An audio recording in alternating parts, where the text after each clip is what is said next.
Excuse me. Lord Racer, first one tapped in. Salute, salute, salute, salute, salute. We have a good one today, man. It's gonna be a good one today, man. Just talk to the legend himself. He's gonna be tapping in any second now. Um, I'm excited to have this good conversation with the good brother. It's gonna be dope.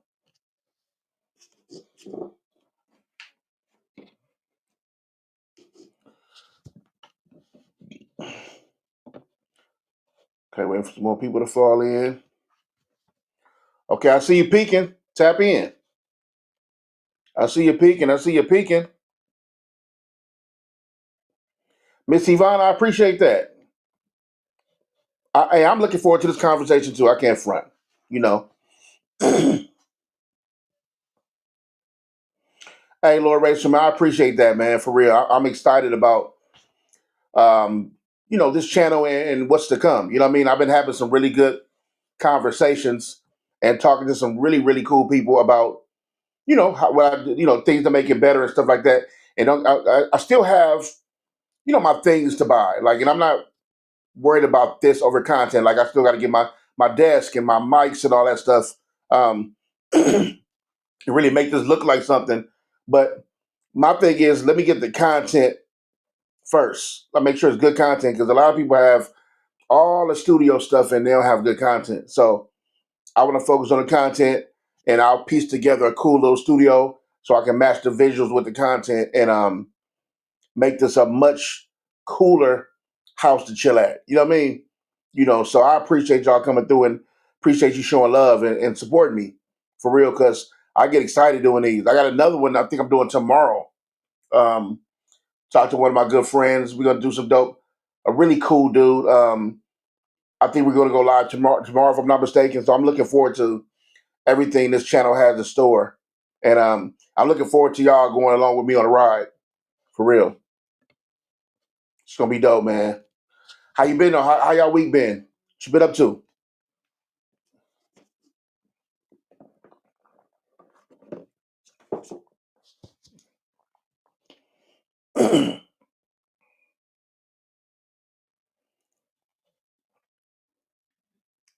Of course, of course. Especially that's that being regulators kind of like official. I mean, not official debut, but you got to talk about it. And but Warren, if you didn't know, a lot of people don't know. I was on a road with Warren for years, um, touring and doing music, me and him writing music together. So it's a lot of stories that I know people don't know that aren't necessarily like private kind of like conversations, but when he interviews with people, they don't ask this kind of stuff. And plus, when you're a friend, you get privy to different kind of stories and different kind of information. So my main goal with this interview was to tap into some of those stories behind the scenes with great stories, dope people, legendary sessions, and something that the average interviewer can't give you. With me having the fortunate opportunity to know him and call him a friend, I want to talk. I want to get to those kind of stories.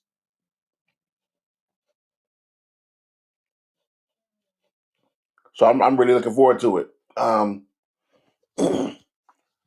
I talked to him. He was just pulling up at the house, so he gonna be tapping in a second. I'm just giving him some time, but I want to make sure I was good. Make sure when people showed up at 11 that I would be online at 11 because I'm a stickler with time and I don't play with time. I don't be trying to be late to nothing. So yeah, let's see. Get my stuff together. I need to come. I need to. You know what? I need to get a schedule. 'Cause my lives be so random. But then again, I'm kind of catering to people's time. So if I talk to a friend or a celebrity or whoever, and I'm kind of moving at their schedule. I think Warren's on a roll back and forth right now. So I was supposed to get it in, and then he hit me yesterday like, "Yo, I'll be. You can we do it tomorrow?" And I'm like, "Yes, of course." So it worked out. I took the time that I took. Um, so there'll be time when I can't schedule, but I do want to get a more consistent base with my show, so people know at these times that he'll be here. You know what I mean? I appreciate that. I appreciate that, man. It's gonna, and the guests are going to be. They're going to always be cool, always be cool, always be interesting. You know what I mean? Let's see, all right, all right, G Dub. Here I come, luck. Yes, sir.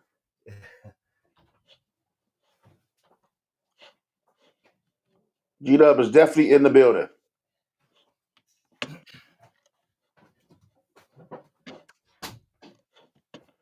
Yes, sir. I'm just talk to the community, let them know you was pulling up, and talking how excited I am to get this going.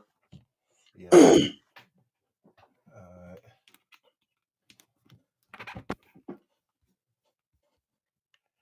Let's see. All right. I can't see you. Oh, there you go. Boom. There you go. There you go. G Dub. what up, Can you though? hear me? Yeah, You I hear can. me? Yeah, Okay. I hear you. I see you. I see you. What's up, man? I'm good. Hey, man.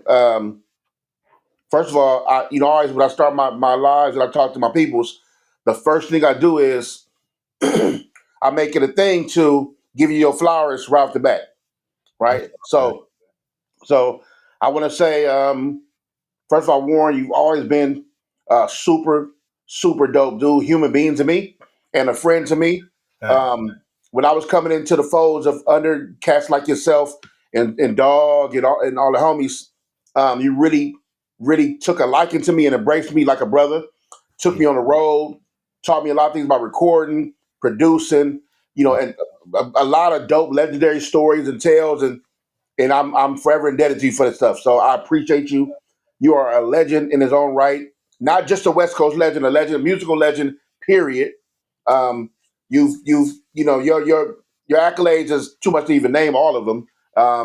And just an amazing human being. For the people who don't know, that yes, you're a dope producer, dope artist, dope rapper, dope songwriter, and all that, but you're also a good human being. I think I need the people to know that, and they'll get this from this conversation, just from like talking about stories and stuff like that. Man, how are you doing, my good brother? I'm good, luck.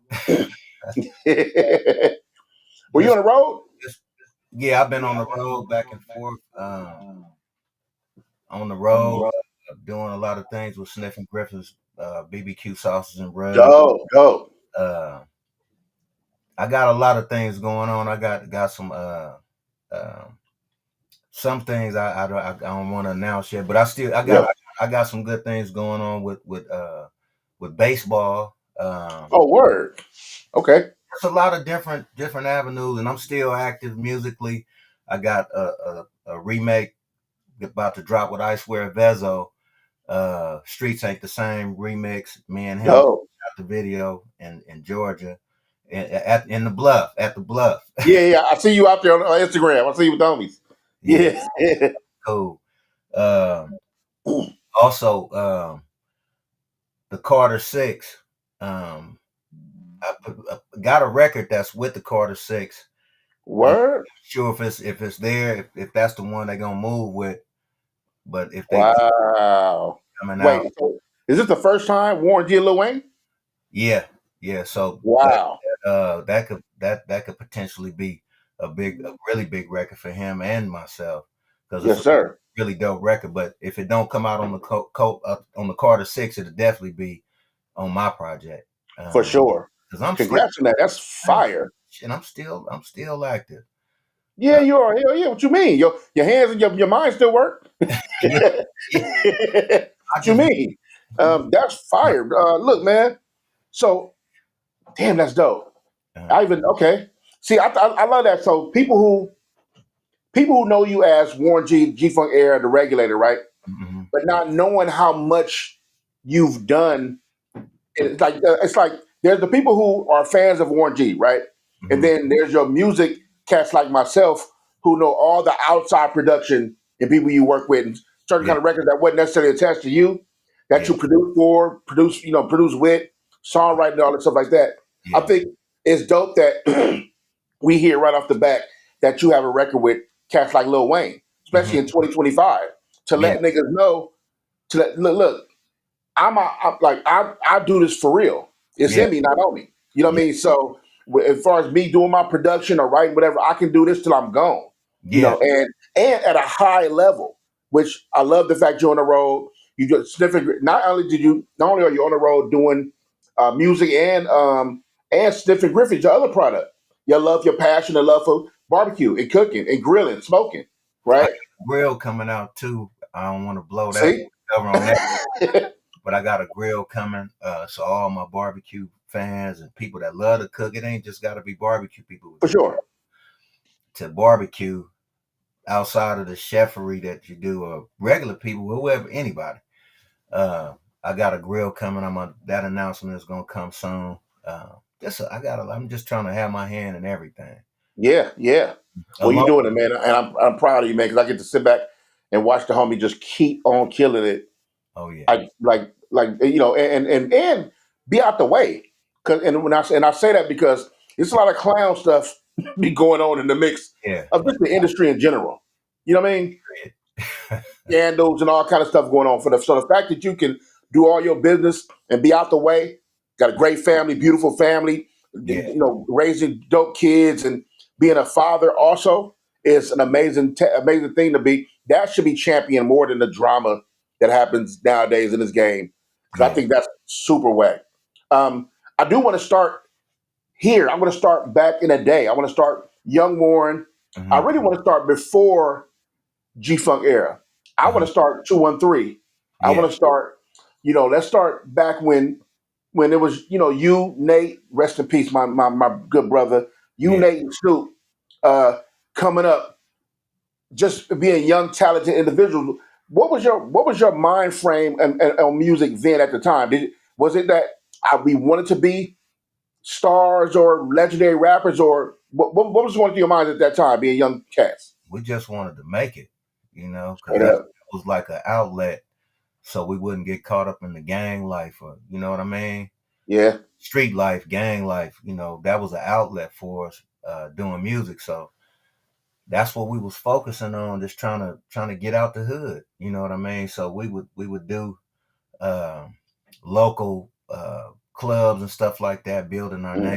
We was doing mixtapes, dubbing the cassettes, dubbing them with each yeah, other, double yeah, and giving out our tapes and stuff, and just still hustling at the same time, but knowing that we gotta try to get out of this life because for this sure. this ain't it. Because it was so many people that was dying and getting shot, and it was just we was just happy to make it to like 21 years old. So Right, and now to be older, it's a blessing because guys wasn't making it past 21 for in our sure. era. So we was just trying to find outlets to get away, and we found them. We found them with different people we was dealing with, as far as even going to the VIP, dealing with Calvin them, Hmm. Ice opening the doors along with Calvin to let us come up in there and just be around the music, and just all of those guys, like all my other homeboys, Andre, Glenn, and Harold, and everybody that they seen it in us. Kenneth, all my guys, like everybody Hmm. seen the talent too. So it was just we was just moving around, man, just trying to get out of the street life and create something. But it was a lot of setbacks, as far as like the streets was setbacks. Yeah, We was for going to sure. jail, back and forth, getting caught up. I was getting caught with guns, and Snoop got caught serving. Just different things, going back and forth to the county. Yeah, Uh, you know, Seeing people that we know getting killed and getting shot at, and the whiz of a bullet and all that. That ain't no joke. crazy. Yeah, Those yeah. that know that zip, zip, zip, Right, right, right. and it was uh that's the things that we was going through, and just to like even we was fed up, so we had to try to make some noise. So that's when we went over to Money Bees and did that demo, and was constantly just like, we're gonna push, Yeah. and that Yeah. actually the that along with some other songs we did with other guys are the songs that got us put on with Dre. But that was all the things we was going through, and we what's so crazy is that uh our homegirls was back then was our security, the big posse. Really? No joke. I'm telling you, all of them, them was our homegirls. They was wherever when we performed at the Yeah. Toe Jam or any of the clubs, they was right there, ready to mash. Wow. Everybody knows they mashing. Trip if you want. That's crazy. We already could get busy, but they was just that was the icing on the cake. The big posse gonna tear it up. The Then we big posse. yes, Dude, look, who did you at that time being so motivated by music, and then obviously there's one for the street life because we mhm, also have to survive and live at this time. And yes. it's products of our environment, right? Well, I get it. Who did you have to look to? It wasn't a lot of cats from Long Beach, but we people look at Long Beach now. Uh, We say, oh, okay, Snoop, Nate, Dog, like we can look at all these people, Daz, and okay, we see that's our Long Beach footing, our foothold on hip hop is that these guys. But mhm. what about for you? Who are you guys inspired by to Uh, come up in the game? I was inspired by well, just in Long Beach period, just like just people period. Not hip hop artists, but I was inspired by a lot of the guys like Tony Gwynn and different guys like that who made it to Oh, okay, the game. And those guys, all the football players that played it, like Tony, all these guys played it. There was a lot of guys that came from out of Long Beach, but it was all sports. So right, those were the guys that we looked up to like major. And we didn't have like a lot of well, actually Captain Rap was a guy from Long Beach that rapped that we oh, all okay, looked up to him too. But other than that, like all of the people that were successful we looked up to out of Long Beach. But uh what inspired us a lot was like Run DMC, the Fat Boys, LL Cool J, Slick Rick, the LA Dream Team, yeah, yeah, T, uh, the shit, Public Enemy, uh, just everybody, like all of those groups back then, all inspired us to Crush Groove, B Street. Um, you got I King, remember you put me on Sir Cool. yeah, King T, huh? Oh, Sir Cool. Yeah, you put me on him. Yeah. Count Cool Out. Yeah, Calcula, my bad. Yeah, Sir Calcula, my bad. Yeah, my bad, my bad. Yeah, yeah, yeah.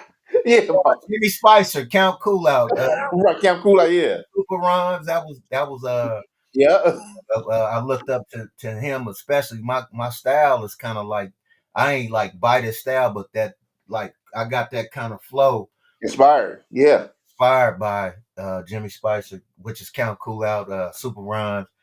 Um, that's dope, man. Somebody, King T, Mixmaster Spade, Mixmaster Ken, Easy E, NWA, Yeah, the World Class Wrecking Crew. It was all kind of groups and stuff that inspired us, and those were above the law, DOC. Those were the groups we tried to mimic. yeah, Some of them was they were groups. And everybody wasn't. It wasn't like too many solo artists except for DOC. He was solo mm. whooping ass. And those all of the groups and along with the R&B back then, like Mm. all of the R&B, the soulful R&B from the I say about uh, the early '70s all the way up to the late '80s and further in the '90s Yeah, yeah. that too. But all of that stuff inspired us, man. Do And you feel like? Do you feel like you had? You feel like at that time you had a responsibility? Maybe not responsibility, but you feel like you had a responsibility to put on for Long Beach. uh, musically, yes, Mm, yeah, musically, for yes, sure. because we didn't have nobody that made it out of Long Beach. So that was my goal to try. You know, Yeah, and try and try and try, and it all of the hard work paid off, by L.A. Dre popping that tape into the tape player and then calling Dre over to come here, and that that uh that that set it off. That changed the game. And But I hear these stories, and I'm always because I make one thing you do know is when uh I did meet y'all, I asked y'all all the questions, right? yeah, Because I just as already a fan, I asked everything, and it was real interesting hearing all these stories because yeah. I got to see like a not a front row seat because I wasn't there, but like Mhm. a couple of rows back from hearing it from you guys directly and telling us about how when Dre got the tape first and what Yeah. that was like, and what was like going from that to that, then something turned into death row and all these things happening. Um, I did want to ask you, coming up at the time, especially in the '90s, right? Mhm. You doing music coming up in the '90s.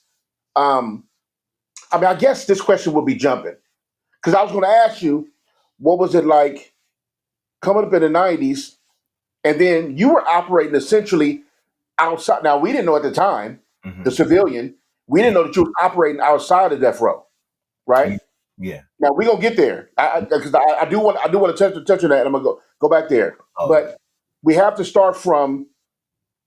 You told me a story about okay, there's the Dre met y'all, and there, okay, y'all starting to be on right, but in the sense of like Dre starting first, and then we about to go to Snoop, Yeah. right? And no, let's start before that. The Chronic. I need to start there. Well, deep cover. No, That's deep cover for sure. Right. Deep cover, right.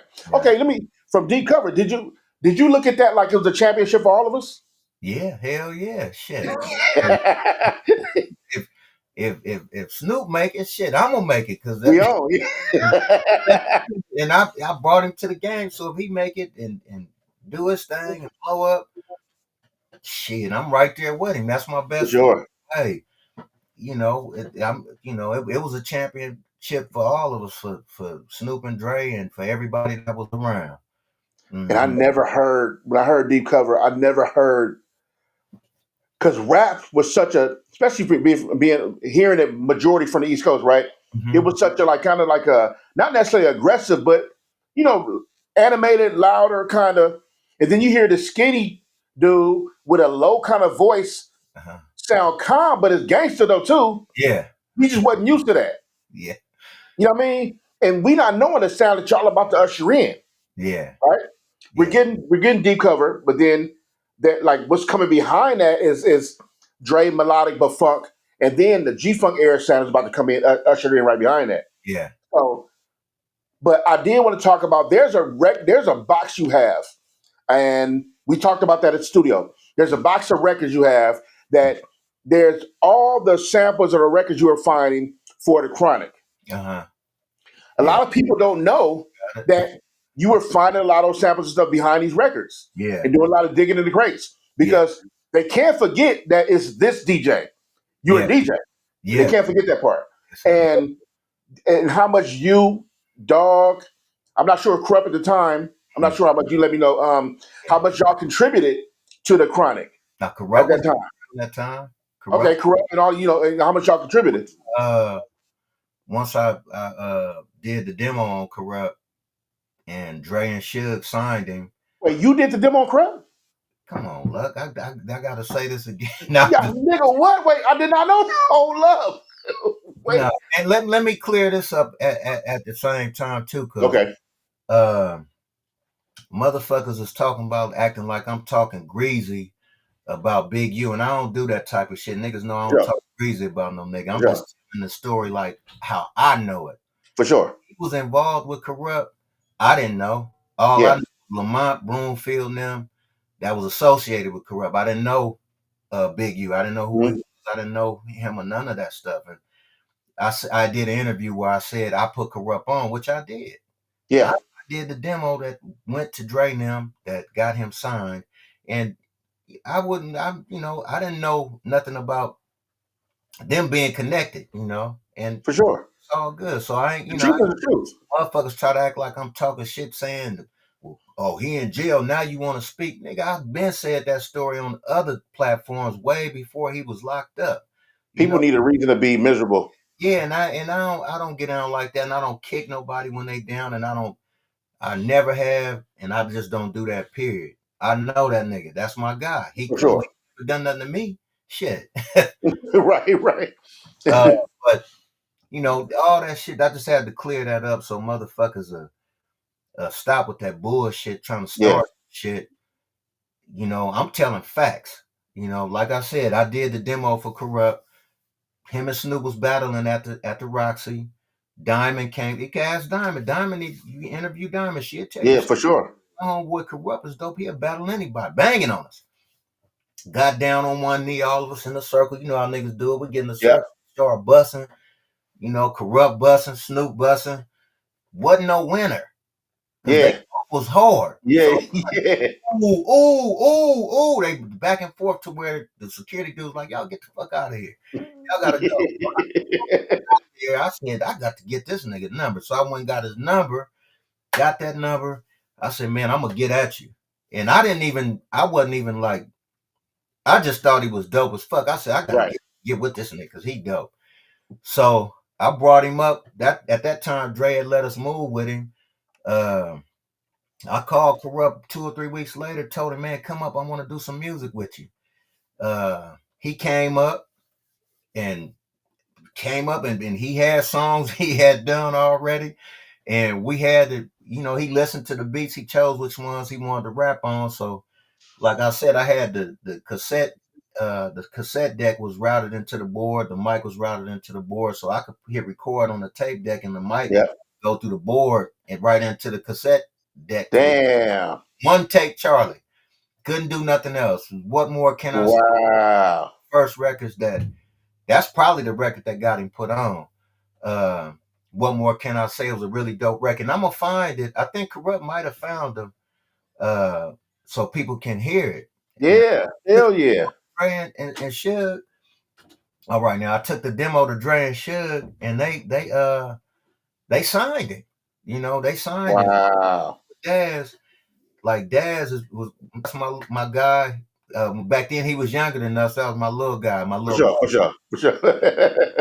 And so I taught him what I was taught on the MPC 60. I taught him how to produce.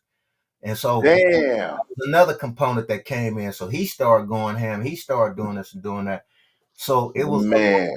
a whole, which Snoop had brought Daz in because Daz was rapping, and Snoop brought RBX in as well. Nate was Mm. already our guy. Uh, but all of that shit came, that's my umbrella. All Right. the guys Yeah. came from up under that. Uh, I would love to hear those songs with you and the Corrupt demo. That was crazy. that nigga Corrupt was busting. They had to. Man, It was. you had to, for sure. For sure. Hell, look what he did when they got to him, but he was busting. I mean, I was Wow. Okay. nigga is hard. Damn, that's crazy. Um, And I was thinking back then, y'all was deep. Y'all was, I mean, to come in like that, RBX, Daz, yourself, Corrupt, Snoop, just that right there yeah, is a cold little nucleus. And obviously and then put Dre on top of that, yeah, and that went out to the world. yeah, It turned global. It went from Long Beach and a little bit of Compton, turned global. yeah. You know what I mean? And I'm just like, that's an amazing thing to see. And I guess when y'all were doing what was it like working? Let me ask you this: what was it like working on the Chronic? It was fun. Uh, it was fun. Just you got all of these dope people in one room. Uh, Along with the entourage, like the atmosphere, Right, ladies, right. the beautiful ladies, the homeboys.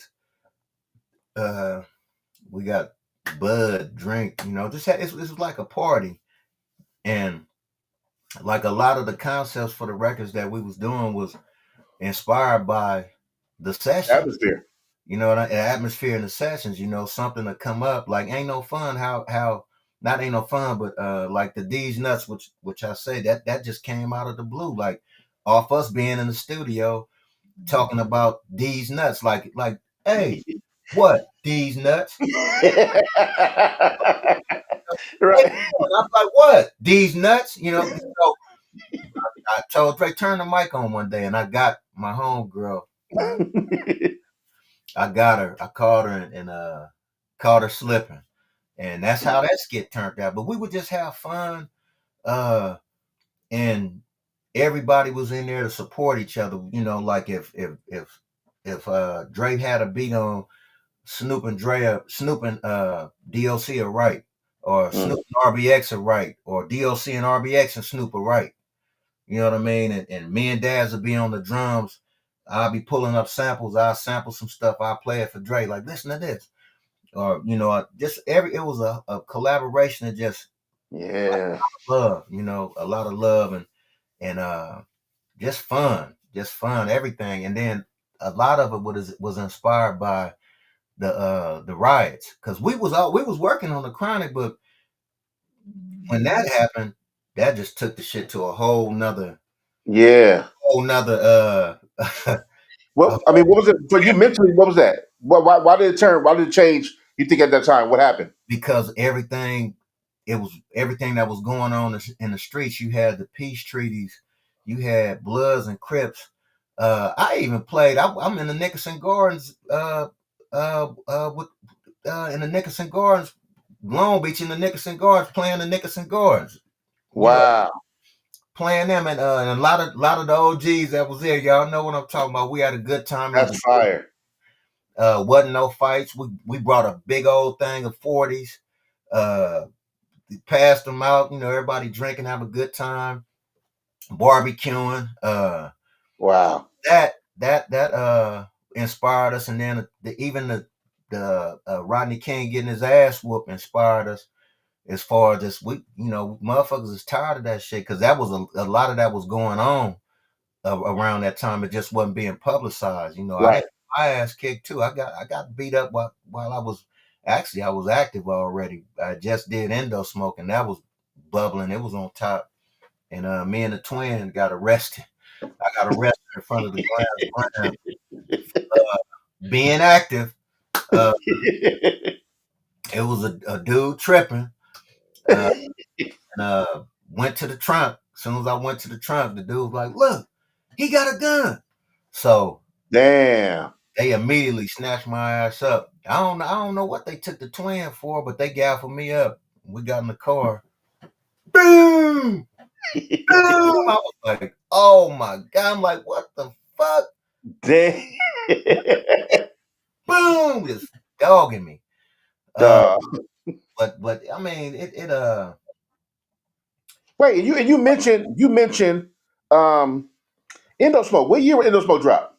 What year was that? he 92, I think, not end of 90, summer of 92. So that was before Doggy Style.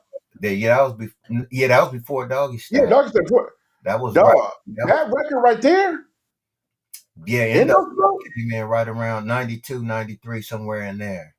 That was what's And, that was you gotta get yours. I gotta get got mine. it breeding pop. Like 90, like 91, 92. Endo's Dog. like 92, 93. That verse by Pac was one of my favorite verses of all times. Oh And I yeah. remember we were in Irvine and I was rapping that verse and I didn't know that you did the Yeah. song. And Yeah. I was like, what? Oh, Dog, that's what dude. yeah. Yeah, that was hard. Rest in peace, Breed, man. But rest in peace, both of them. Yeah. Yeah. My That God. was an amazing Shot. record. They gave me my first shot on the major stage Damn. production. I Even got my mind on my money, with money on my mind, front, finger on the trigger, head on my nine, smoking blunt, skunk, turkey hold punk, and on the underground funk pumping out of my truck. Hey, meeting bitches getting rich, miss me with baby, picture me living out my life like a buster. I'd rather pop a shot from my Glock and blast. like baby, I'm hopeless, choking off He big gonna people trying to try keep to keep my focus. bullshit worry me. Work me. F the fame. I'm true to the game till they bury me. God gave me game, so I'm hustling. Plus, I'm looking for my niggas. Tupac is still struggling. My nigga Breed knew the time. What else? Nigga, I gotta get Gotta give. Hey man, I Hard, used to have that on repeat. hard. That shit Repeat. still hard. That shit is still hard. Yeah, Still hard right now. yeah. So you did that first, Uh huh. then Indo Smoke. Uh huh. Dog, what? You, Well, actually, you know, you the Chronic was first. We was all getting oh, down. right. Then that's because we had kind Then of that, hiatus in between the Chronic and Snoop's album. yeah. Oh, that time. Doing all the chronic sampling and taking beats, cut up samples, doing drum patterns, Yeah. producing basically, Yeah. and then Breeding Pac, then Indo. But see, look, but Warren, right? I'm talking about Warren, Warren G by himself, Mm-hmm. Breeding Pac, and then Indo Smoke, Mm-hmm. Yeah. and then Dog album came out next, the '93 Doggy Style.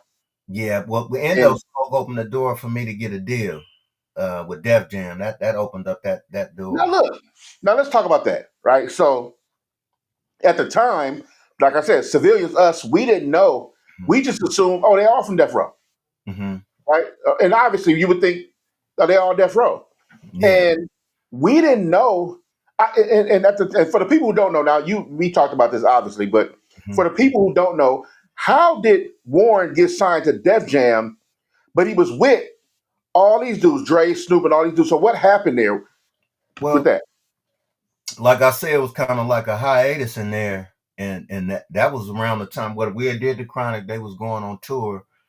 I didn't get to go on tour for some what reason I don't know. I just kind of got pushed to the side. So that's what opened up the lane for me just to go do me. You, Yeah, you know, just go ahead and try to build my own uh brand and build my own label over here, just like yeah. we did over here. Let me do that over here, which that's when I brought the twins and the 5 footers, or the twins, Josh Skills, and then the 5 footers came later, and all the other groups that I had worked with. Mhm. Um, but In return was a blessing. In return, I mean, when you look back, because that the world 2020 is hindsight, so we know the history of everything. yeah, But you that also, I mean, even though they were homies, you were around and y'all was doing all the stuff, but you was out of a lot of stuff. Well, what I want to say, you being on Def Jam kept you out of a lot of stuff that was going down in Death Row, right? Now you were around. me out as far as like it kept me out of it. I don't Kind of, mean this is. I mean music contractual wise. yeah, yes, That's it did. what I mean. The streets was you was with the homies. So I Yeah, know if you at the studio, it's going on and stuff. and still because I was on Def Jam, Oh, right. so Okay. I didn't give a fuck. Shit, I'm used to the street shit, so it didn't bother me. Um, and I wasn't, I shit, I go Yeah. was too. Shit, I don't send guys out to do stupid shit. I try to Right. help others better their life instead of sending them out on missions and shit. Because that wasn't my style. But Yeah. I had my guys there just in case if anybody wanna get out of line or across that line. I got this too. Right. Along with the New York shit. Because they showed they open it was open arms in New York, all my love and on the West Coast. I had love everywhere, but I wasn't like looking for anything, looking to try to do anything, or looking to. Right. I was basically trying to stay out the way because there was a lot of motherfuckers dying around that time, and it and like the artists today don't understand that shit. It was serious. Motherfuckers was getting popped. Right. Like it was a different type of pop. It wasn't no this shit pull up. All Yeah. that Yeah. No. For sure. pull up. Ain't no trying to talk. Ain't no nah, pop pop. Over with. Yeah. Yeah. Do you when you think about and here you even talk about that because back then it was going down. Like you said, it wasn't a lot of Yeah. talking, it wasn't a lot of phone threats. Nah. People was pulling up. They would come to your shows, your events. Pop. So let me ask you, going from okay, a Butter Rim soundtrack, Yeah. right? So it's the first time we hear, I think, correct me if I'm wrong. Is Mhm. that the first time we hear Regulator? Yes. Okay, so Butter Rim soundtrack, and I remember I was at the Village, the movie theater used to be in L.A. right off of Jefferson, and Yeah. but it was Bloods, but I'm young, I don't I'm not and Yeah. I remember going to see a Butter Rim there at the Village, and I remember the song came on at the end of the movie, and everybody sat back down. I'll Yeah. never forget. That's Everybody sat back down. Dog, we was the only other time that still happened. my favorite part to this day. I ain't gonna lie. That's still one of my favorite parts. Because it just do something. And even though I produced the motherfucker and rapped on it just do something to you. Like right at the end, and when Tupac get that little wink, like Man. that wink, and it's like, and boom, boom, boom, boom, boom, boom, boom, boom. I was like, this motherfucker is And here's the thing: we never heard nothing like it. Mind you, yes, for yeah, the heads who do know, they know Michael McDonald, right? Yes, yeah, but just hearing it with a G Funk twist yeah, is different. yeah, And mind you, we're coming up, like I said, we've been introduced to the G Funk era. We're being introduced yeah. still to the G Funk era. So while we're used to a West Coast aggressive gangster funk, Mhm. now you have this sound that's like, wait a minute, Yeah, it's West Coast, but it ain't like nothing we've heard, yeah, right? yeah, Everybody sat back down and was like mesmerized over regular, and obviously to this day it still plays on the radio. Still one of the still, most, it's I like think probably the most played hip hop songs of all times. this shit that started over again in 2025. Wow. Oh, Yacht Rock. Yeah, yeah, yeah, Yeah. Right. Yacht Rock came out. Michael McDonald. They talked about it in there, and then a yeah, whole recurrent. Look, yeah. man, you made Regulator. Now at that time, you weren't on Def Jam yet. No. Oh, you know what? I take that back. I was. Yes, I was. Okay. On Okay. Jam, but I hadn't. I was only working on my album. I was just Uh, on. yeah. Um, and Leor had heard Regulate. He heard the shit. He was blown away. But I'm still working on the album. And at that time, the biggest records that was blowing up was soundtrack records because I was used to that from Indo Smoke. So when Mike Lynn, I let him hear it. Much love, shouts out to Mike Lynn. Mhm. When I let him hear it, and he took it to Jimmy, and Jimmy was like, "We want this to be the first single." It was like the whole cycle again of Indo Smoke, like what I did there. Yeah. Jimmy probably was like, "Shit, this the same motherfucker that just did Indo Smoke, and that shit blew up. So why not?" And so he set it off. He Um, had vision. yeah, he had a straight vision. Yeah, Jimmy, man. If you just look back at all the things he put his hands on and greenlit, Uh huh. it just works. Yeah, yeah, He's not too. I mean, he is Jimmy Iovine, but at the same time, he's not too arrogant to be like, "Hey, no, that's gonna go." yeah, You know yeah. what I mean? He overpowered whoever else. He didn't give a fuck. For sure. Which is also that's what I also love about Chip Jimmy. Creighton was the boss. And he was like, "This shit is a single. Let's roll with this." We going with this And now. so Look, I had to tell so Leroy and them, "Hey, now a couple things happened at that time, yeah, right? We know that you okay. I do know this. Let me pull back a little bit. uh-huh, There's a story where you were in Long Beach. mm-hmm, You're not signed yet, right? mm-hmm." And Lear Cohen flies to Long Beach. Well, they flew. Actually, they flew. They didn't come to Long Beach. They had we met up at a new God damn it, what was the name of the Paul? It was John Singleton record label. It was Oh, new something. I wait, can't. wait, wait. Was this the time though? Yeah, Because remember the other half of the story, right? Was when you pulled up on Snoop doing the video, doing Snoop. that was well. I was signed then. Oh, okay, you was already signed. So when Yeah. you signed and Lear Cohen flew to your apartment, Oh, he came. No, he came to Long Beach when I did the that's what I mean. Yeah, and, what's and you, my name video for Snoop. yeah. Now Bye. here's the thing. You didn't know. I don't think people know this. Mm-hmm. You didn't know that they were shooting video. Nah, nah. I didn't know, but I popped up and Hell yeah, you did. fucking shit. I was standing right up.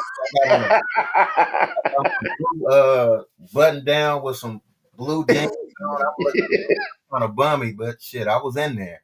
You pulled up. Hey, under the bridge because that's that under the bridge. That's my shit there. Under the right. lived right there. Where they Right. the video under the bridge, the pig man, all that shit. I lived right there under the bridge. So that's why I know it had to look crazy. You pull it up, and I'm talking about a fan like myself. If I could sit back and see Dog shoot a video, Warren G pull up, and not only did Warren G pull up, Lear Cohen is behind the scenes. Yeah, yeah, He's there. he pulled up by himself, and they didn't fuck with him. Even though they didn't fuck with him. Yeah, And shit. Leroy was a gangster too, though. But on some other, Leroy was also a gangster.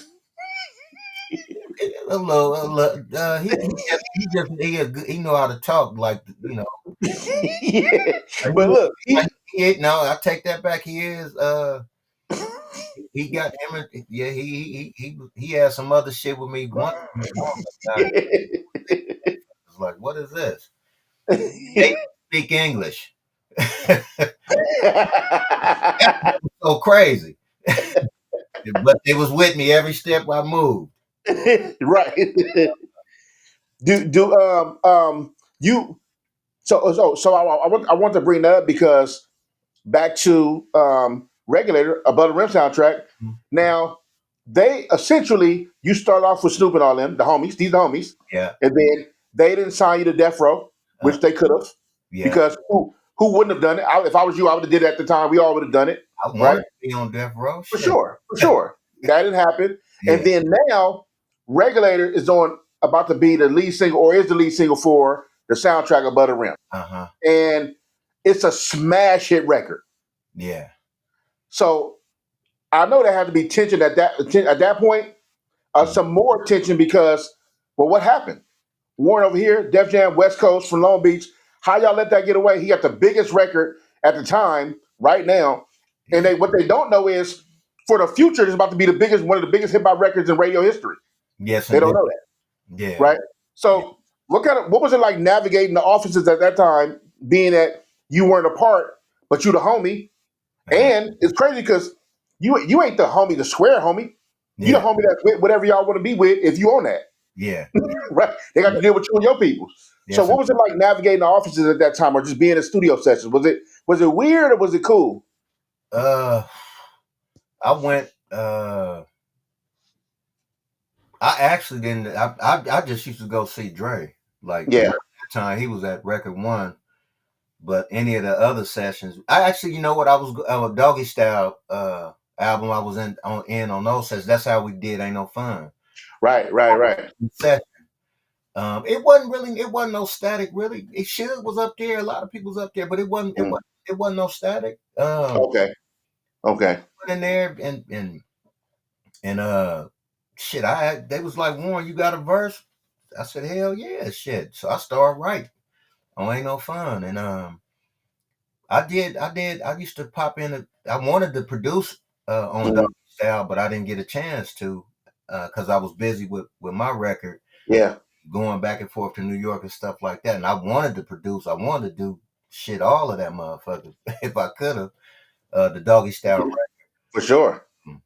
But it didn't happen because I was back and forth doing my thing with Def Jam.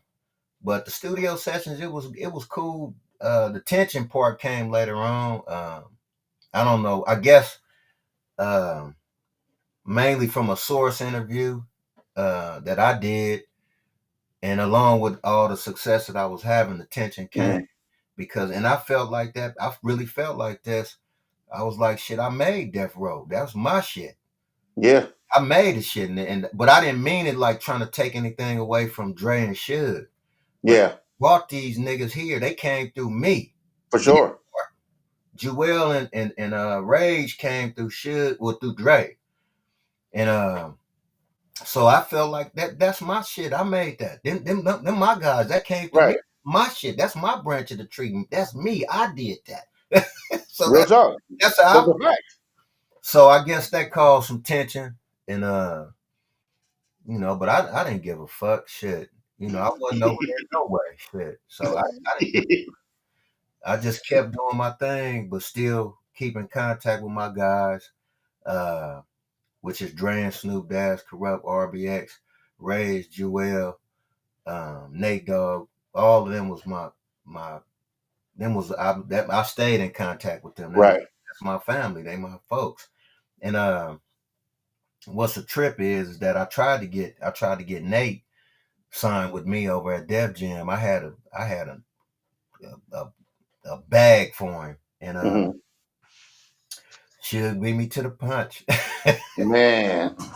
I mean, he to the punch is just like I he wonder what that would have been like. Nate at Def Jam. I wonder what that would have been like. bag like he would have got with me Right. when he did what he did over there. Hmm. Um, but I was trying to help Nate get a bag. Like this is a bag. Wow. Get this over. You didn't get that over there. But look at this. This is what I'm trying to get you. Right. But he was told he You was gonna get that, and he didn't get that. And let but me ask you. you Let didn't me get ask you this. what you should have got, which I And was. which and probably Cause in I'm hindsight, it's crazy because in lucky. hindsight, when you look at history, it's like it went a certain way. You kind of like, okay, it played out how it was supposed to play out, you Yeah, know. But also, I know you, with that being your brother and myself being a fan and being a just a true fan of Nate Dogg. I would wonder, like, damn, what would that have been like? Having the freedom to operate in a different kind of space, a different kind of setting. Man, and with a different set of resources. yeah, I wonder what that could have been.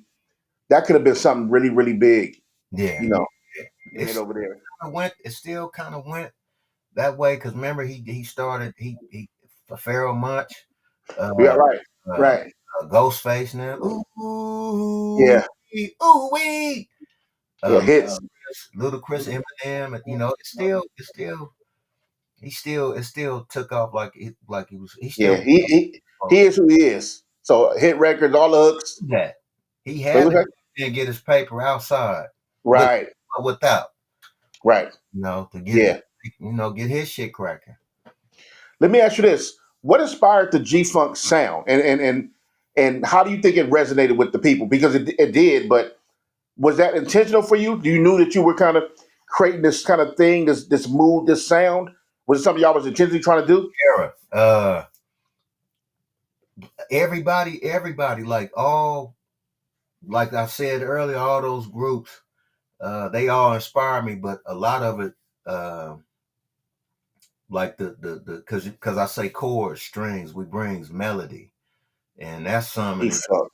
as for where rhythm is life and life is rhythm, and that uh that came from me having a jazz side to me, having a hip hop side to me, and having an R&B side to me, and mixing that all up in the pot, uh, and a funk, original funk, not G funk, but Parliament Funkadelic, Yeah. Roger and Zapp, and all the Sly and the Family Stones and Larry Graham and all them. That funk, that combination of that jazz, hip hop, and R&B is what created the sound that I moved with. But it was more of a smoother and different sound. But as far as me being put on, um, Above the Law, Lay Law, Mm, Total Chaos and Gomac and KMG and Cocaine, um, wow. 187 and Laylaw and them, and Gomac and them, they took me in. And when, cause it was kind of like, I don't want to tell this story if I tell it, but I don't want to put my guy out there like that. For sure, for sure. Might have been that night or something. But it was a situation. I just say it was a situation where I was at a certain recording studio and I was supposed to I didn't have no way to get home.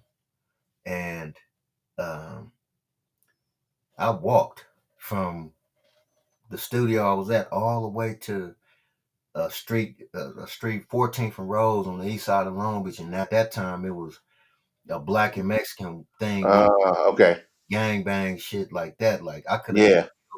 from walking from Torrance all the way to the east From side of Long Beach. Torrance. I swear to God, I walked on the 405 freeway because one of my constituents left me for dead, and but You walked from they Torrance to seen me. Long Beach and on the 405 freeway? Swear to God, on my mama, rest in peace. I walked all the way to the 405 and got off on God damn it, Wow. here on the west side, fuck, God damn, because it's separate. It's right by the Springdale to separate Long Beach from Carson, not Delamo, God damn, oh my gosh, Man, I got that. It's far enough. gonna pop in my head. The That's street. I got crazy. walked off the side of the freeway onto that street, and I walked all through the west side, all the way till I walked over the bridge to get over to the Wrigley district, and then I walked to the Wrigley district, and then I walked all through the east side through my normal neighborhood, Right. all the way over to 14th and Rose, which I was staying with. Artesia? No, it wasn't Artesia. It was a Okay. damn it. What the? I can't. I ain't Yeah, getting. it's gonna pop up, but that's walking. That's crazy. Yeah, that was. It's a So Santa you was Fe. hot. God damn it! I knew it Oh, was. Santa Fe. Santa Fe. Yeah, I walked up 405 on Santa Fe That's crazy. and walked all through. It was late at night. I walked So all. you was hot. I was pissed. And they seen that shit, like 187 seen that shit, and they was just like, man, come fuck with us. And so I did. I started fucking with them. I moved with them. We lived in Colton, because I was living with somebody else at that time. One of my Mm, homies, I was staying at their house. I didn't have nowhere to live. right. My daddy then kicked me out the house because I didn't have a job. So if but I didn't have nowhere to live. Uh, I didn't have nothing really. But Man. gave me a place to lay my head, and then 187 them came and scooped me up. Went to Colton, and 187 was another guy who taught me a lot about producing as far as sampling. Yeah. And Yeah. that was my guy. I still got the same drum machine that at 187 had it. It was Dre drum machine, and he said, Warren, if you go get the drum machine from 187, you can have it. If you could go get it, you can have it. So I said, shit, I'll go over there. And I told Hutch, I said, man, Dre said that I could come get the drum machine. So he was like, all right. He unhooked that motherfucker and gave me the drum machine. You And know. You know what, man? People don't know a lot. nigga, I it wasn't mean, like, no, nigga, give me this. It wasn't no, none of no, no, no, no. Right. But that. you know what? Though, I don't think 187 gets the respect he deserves.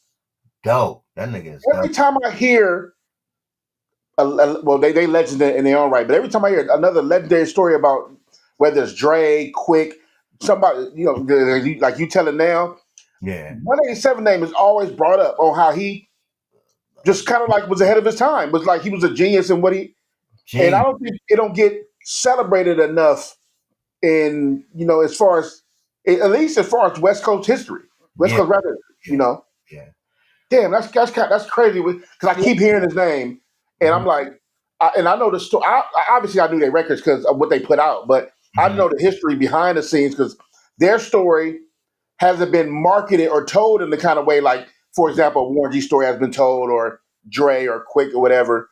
Yeah. So it takes y'all to tell these stories, and we'll be like, oh damn, I didn't know that. Yeah. That Yeah. that's crazy. Yeah. Let me, let me ask you, what do you think when what was the mind frame of a young Warren when this was out? What was that, what was that like? I was I'll just say I was like the Drake of that era. All the ladies loved me. Uh, they still do. I was just like I was the Drake of that era, like the solo artist by itself, or like Yeah, Kendrick by itself that was yeah, making noise everywhere around the world. So I was charged up. I was making money. I was able to look out for my mom, and yeah. sisters and shit, and put my homeboys on at the same time. And everybody made at least a half a million or close to it, all right in that. Just it ain't even put a record. Wow.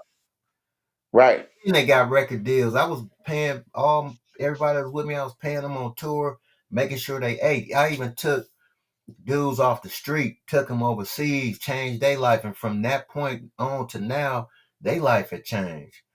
You know, Yeah. and I just felt like I just felt, I felt like I was like on top of the game, and but still humble and not trying to throw it in death row face or throw it in these people face or throw it in them people face. Just doing me, and I felt good about it. And just being able to go on tour and be with Leah R. Kelly, Jermaine Dupri, the Brat, Coolio, uh, being around Usher, Brandy, Outkast. Wow. Because me and Outkast, my company, and Outkast's manager Blue and Chris Lighty was like this. Oh, okay. Put me in certain same places that Outkast was at. So I was around them a lot, um, and just everybody like that was my class. All of Yeah. those was in my class. Biggie, he was in my class too because we all had came. Nas, we all came out. That was our whole little class. Damn. They got like Legendary. the 1994 class. Boom, boom. That was part of my class. And shit, I was a top dog. I ain't gonna lie, I was a top dog and by myself, and it was just like it was an amazing feeling, man, and to be embraced like by guys like LL Cool J and all right, baby, that was my daughter. LL Cool J and Schoolie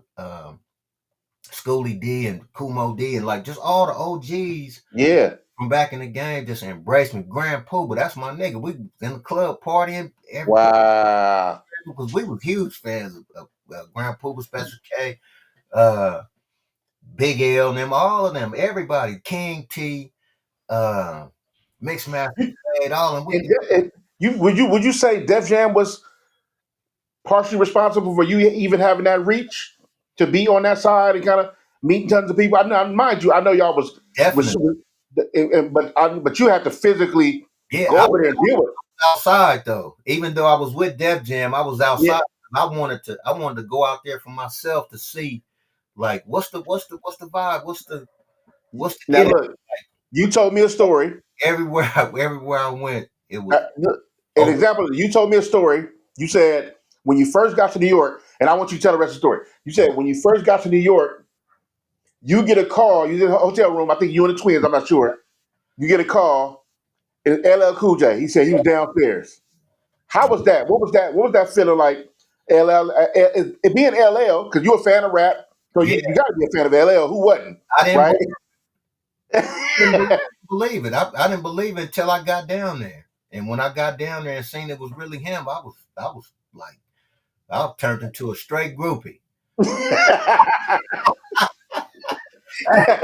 Woo! I said, oh shit, nigga, I'm with LL, nigga. so what That y'all do? He, inspired me. I said, you know what? I gotta make some cold shit. I gotta really put my foot in what I'm about to do. for Uh, sure. because I'm Damn. raised I by would have guys like this. if I'd have saw you and LL riding down the street. What? I met everybody around that time. Cindy Lauper, because I ain't gonna lie, I used to be around Russell and Andre Harrell and them. Because I was in town. Kenny Mack was with me on this one. We went to a fashion show party. Russell said him and Andre was like, "Look, it's gonna be a lot of different looking things shit in here. Don't worry about that. It's a lot of beautiful women." I said, "Okay."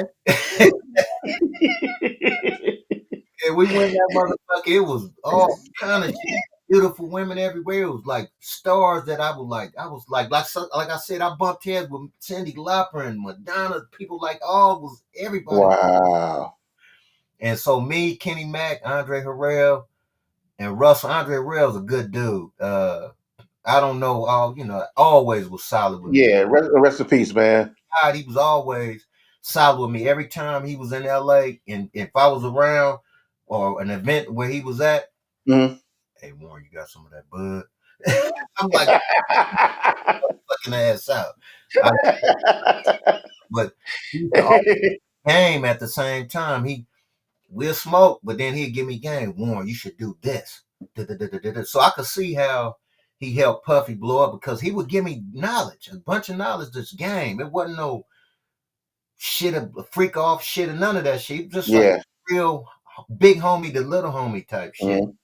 And me, Russell, Andre Herrera, and Kenny Mack, we sitting at the motherfucking like one of them tables with the we had the little circle table and we sitting in the booth kinda, and them niggas broke out mums. I remember that pimp champagne Yeah. on the Mac and all. They Yeah.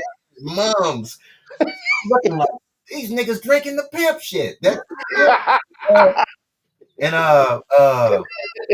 so we like fuck it. I had around that time I used to have the chocolate tie. So I had the chocolate tie on the stick on the steel and baggie in my baggie. So I roll the stick off, break up some chocolate tie. Kenny roll this shit. We roll. And we blade. Russell hit the shit. He hit the weed with me. I'm like, damn, Russell, you hitting the weed. Andre here, we smoked him out. And it was just like that. Uh that was just like a fun feeling. And then everybody knew who I was. So it was like, hey, how you doing, man? Good music. And then, everybody embraced me. And Yeah. just a lot of love, man. With the artists, Damn. the older artists, the artists that was my age, and just everybody, like even Public Enemy, Chuck and Flavor, and them is my guys, them my niggas. Like, I met Flav and Chuck D obviously yeah, they with solid. you. With you. I remember we took that trip down to when you was getting honored at VH1 Hip Hop Honors. Yes, indeed. Yes, And we indeed. took that trip. I tell people to this day when they ask me about my name change, because obviously Was for that when, people who know was that when we was outside? It was me, you, Scroll, Scarface. You uh, know Scarface wouldn't shake my hand. man, tripping, and It was me, you, nah, let the boys be boys. Onyx was Honest was there. Yep, we yep, was Honest was there. outside drinking and shit. Yep. And Shark Scarface wouldn't shake my hand. He said, "Man, because that name said, man, you got to change your name, man." That whole weekend, he would shake my hand, but he Yeah, would hug me. yeah, He said, "You got to change your name." And I started thinking about it because I changed my name to Good Luck, but yeah, I started thinking about that, and yeah, I'll never forget that time. It was dope. That we was at the hotel with all these people. It was you Warren. It was Chuck D, Flav, and SW1. The whole I yeah. forgot the name. That's whatever. SW ones because I started doing Yeah, right in front. Yeah, yeah. it. Yeah, DMX, rest in peace, DMX. DMX was there. It was yeah. amazing. I remember me and you used to walk down. In Me, that part that day. Yeah, dog. Me and you used to walk down the street almost at least yeah, 3 times in a row. We used yeah. to walk in the morning, walk down the street to that little Puerto Rican little breakfast spot. Remember that? It's to the bodega. Yeah, yeah, yeah. Oh yeah, Dog. Some good times, man. There was yeah, some good times, man. man. And now when I think about like I had a question here. When I think about let me ask you this: what was one moment in your career that the public never saw that shaped you the most?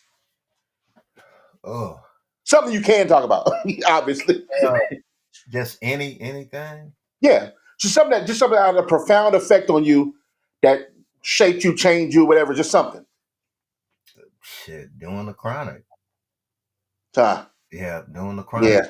Um, um, it was a lot of good times, but we had bad times. But that's what pretty much shaped me. Just um, sometimes not be even though we was over there, we sometimes not being able to eat like we want to. We would have to go to Popeye, that same Popeyes on Cahuenga and Hollywood Boulevard.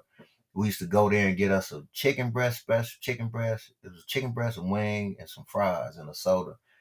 Uh, Damn.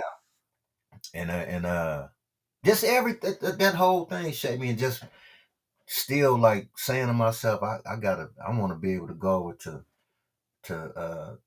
because Dre would take us to what's that? It was a Mexican restaurant back then. Lost. It was a big name, a big franchise too. God dog it. It was a damn. They still got it in Lakewood too. But You talking about not El Torritos? El Torritos. That's it. Oh, It El was Torritos. Okay, not Lost, but it was El El Torritos. Torritos. Yep, yep. El Torritos. He would take us there every now and then, like on a Friday or something. We'd go grub and the whole nine. He'd hook us up. But we used to have a lot of good times. So that's what shaped me. Just just the things that we went through work wise. Yeah. That like totally shaped me as far as just music. Just being there around Dre and him on the board and showing me how he EQ and do stuff like that. I can't do that shit no more. I ain't did it in so long. I'm pretty sure if I sat there for a minute, I can get it all back. But Hmm. yeah, just being there and splicing tape, something that a lot of niggas don't even know. I was like a human Pro Tools guy because I was splice tape and put it together with the alcohol and put the strip down, and it Wow. was some pretty intense work splicing tape. And they got a program called Splice that people be getting samples Yeah. from. But that's Yeah. what I really did. I used to splice tape as well. And that was something that Drake taught me. So all of that stuff that he taught me shaped me.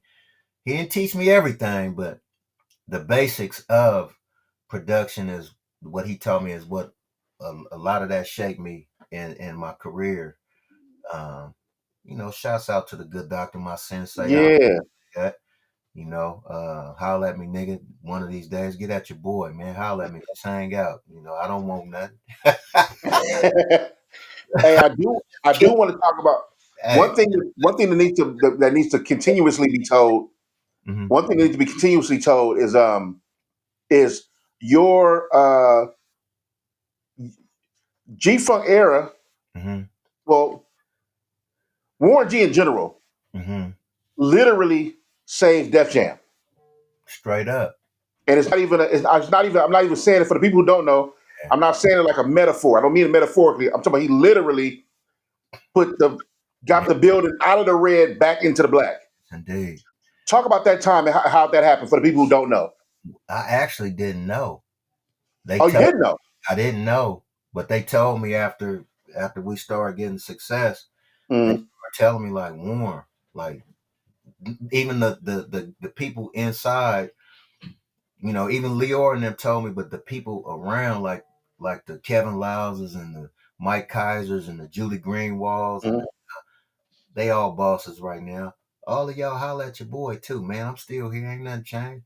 for Just say sure. to me. I don't want nothing from you. Just say hi. Because Def Jam was gonna let a lot of people go, and I vouch for them to keep them there. If you drop them, drop me. But just Wow. a little something. But they my folks. I love Yeah, yeah. Wow. them. But damn. I didn't know until they showed me how much my record did. It was like 100 million. Some shit like that. It was on the bill on the whiteboard in the Damn. Varick, on Varick Street and downtown. I mean, I don't know if it's uptown or downtown, Mm. but I'm like, God damn, 100 million shit. And he's like, nigga, like this all because of you. I'm like, well, where the fuck is my 100 million? But they told me, Leora told me, he's like, man, you just don't know that we pretty much made your album like getting money to you through credit cards and shit because we didn't really have a whole bunch of money to like do your budget. We was moving credit cards around to get money to fund your album, and so that was the payoff of for them helping me out. I gave them a great record that saved the company, and it opened the doors for Redman, Method Man, Jay-Z, uh, uh, Wow.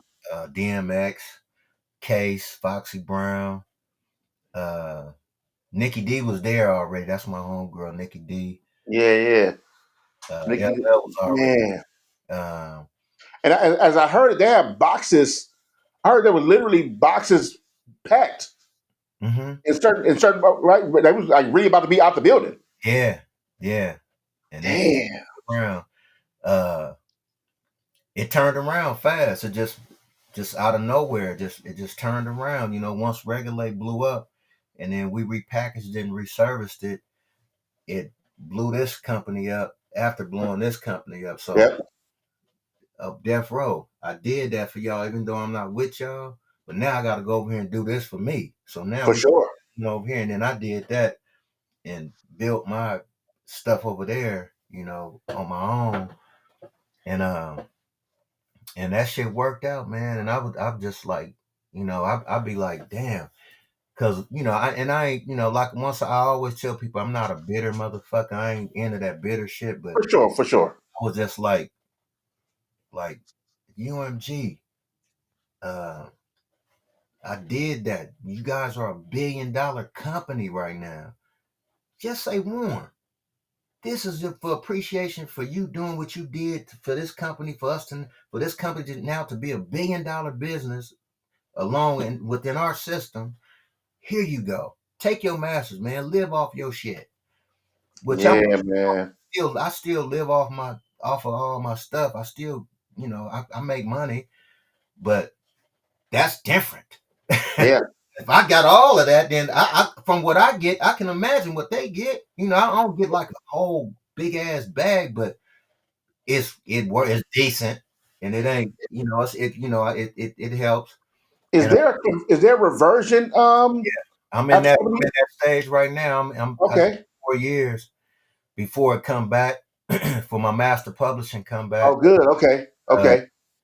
and I mean, once that happened and I get it back, then all the things that happen with that record, it all comes to me. All that YouTube money that come in, all that come to me. All that advertising, licensing, all that shit, it come to me instead of it going to Exactly. that person, that person, that person. But then I have a company to make sure that the people that was involved, they still get their checks. Yeah. Have a Yeah. administrator and a licensing company still make sure that everybody get their money. So motherfucker can't say, well, nigga, I ain't get where my money at, nigga. You got the masters now. Where the fuck my money at? Right. I'm gonna Yeah. eliminate all of that. Right. It's automatic already. Your shit come to you. Your shit come to you. Your shit come to you. Your shit come to you. And I get all those masters back, and then even the twins masters, I get those, and then I can say Deion and Dwayne, here go y'all masters, cause that's y'all shit. I'm not trying to lock on y'all shit. For sure. Let me help y'all set it up so we get it licensed, so they can put it out there that you guys can make the money off of it, and it Yeah. comes. You don't, Yeah. you don't have to do nothing else. Y'all could chill and invest. Invest off that bread right there that come in, and that's just my goal. For me to be able to live off my blood, sweat, and tears, and not get too old to be to where I can't. I'm still Right. I'm still active. I can still do a cartwheel. I'll fuck a nigga up I'll be fast. Uh, I can do all that shit just like a 17, 20-year-old. I can do the For same sure. do. I can get down like this. Get down. Let's fade. I'm taking 20 fades. Do What kind of fades you niggas taking? 20. What's coming up? One person get knocked out. That's it. Ain't no more. Ain't he getting knocked out. There ain't no 20 phase. Ain't no cool. What you mean? I'm fighting. right. He Ain't no said I'm one fighting. person Okay, getting no, we ain't cool, nigga. We fighting. That's it, nigga. I'm fighting till it ends. That's it. I ain't gonna tell cool now. You got me. Hell no. No, you got me, nigga. You gonna either have to knock me out and do whatever you have to do or whatever. Cause I'm fighting to the end. I ain't stopping. You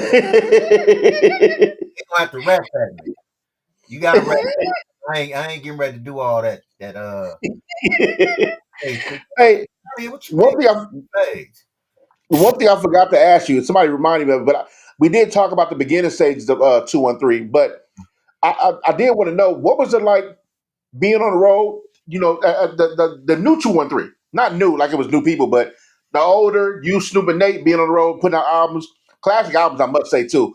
One of Yeah. my favorite songs was uh, "If You Got Beef, Then Go On and Run On Up."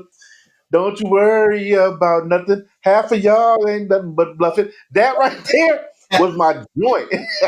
Hey, I'm working on that. Actually, I gotta talk. I'm gonna talk to Snoop about this too because I found out where the 213 record is because it was some things that happened with that album. To Okay. where it's not on the DSPs, nobody really even know about it. So we're gonna get it, Ah, put it back up on the DSPs. I'm gonna get with Snoop and we're gonna put it back on the DSP so people could hear that again. That mother. yeah, for sure. And that was probably some of the funnest times I had besides the Chronic and doing my album. That was some of the funnest motherfucking time I had doing the 213 album because it was me finally working with my niggas and we can all relax and be cool. We ain't gotta worry about these motherfuckers tripping or these motherfuckers tripping or these people tripping. We working together now. We putting together some shit that was classic. Niggas gotta find a way. Find a way. Hey, niggas gotta find a way. Find a way to get some cash. Dog. Killing that shit. Along with the shit Bangers. it was Bangers, dog. we had a lot of I had a lot of fun because we did it. Snoop had a studio that was a house called the church. So Yeah, I remember the church and all the mixtapes came along with that too. cooking that motherfucker, barbecue, baked chicken. You know, in the wintertime it's cold and shit. We baking chicken, having a good time partying, got our drinks and shit. Just James Brown came to that motherfucker and gave me and Snoop about it had to be at least 6 7 hour like us just sitting there and he just giving us the game, like telling us What? all kind of shit. Like he was telling Damn. all his stuff. He was letting us know everything. I got a picture. I never blasted. I got a picture with me and James Brown. I never blasted it. Ever before. That's crazy. Yeah, I had a do rag on. I was like, what the fuck was I thinking? I had a do rag on. People ain't used to seeing me in a do rag, but Right. you know what it was like? The one of them old lady things, like how Nick Cannon be wearing. Oh yeah, yeah, the little yeah, yeah, I was yeah. sporting them The mother. little turban looking thing. I was sporting that way back in the day, and Dog. it was crazy. But he Man, he he gave us a lot hey, of game. were you on you weren't on no, it was Nate and were you on joystick? That was me and Nate's song. You and Nate song. Yeah, yeah, That was me and Nate's song. hard. He gave it to the 213 album. Yeah, my joystick. The Hard. reason how we came up with that song, we was playing the game, playing the motherfucking bit at the it was I think it was Nintendo back then. Uh, I think it was Nintendo. Xbox wasn't out yet, but it was Nintendo, and we was playing. I think it was basketball, if I'm not mistaken. And the Mm, beat was going in. The beat was already moving. Marlon Williams and Terrence Martin had sent us this beat, and so we had the beat playing because we, sitting there letting it play while we play the game just to kind of see if we could catch an idea. So this nigga Nate, he he jump up and he run there. He say, "Greg, uh, turn on the motherfucking mic." So we like, what the fuck wrong with Nate? So he turned on the mic and he said, started from the top. And then as soon as it came in, tat, tat, tat, tat, she said she wants to right. ride. My joystick. We was like, what the fuck? She act like she wanna ride my joystick. We was like, oh my god.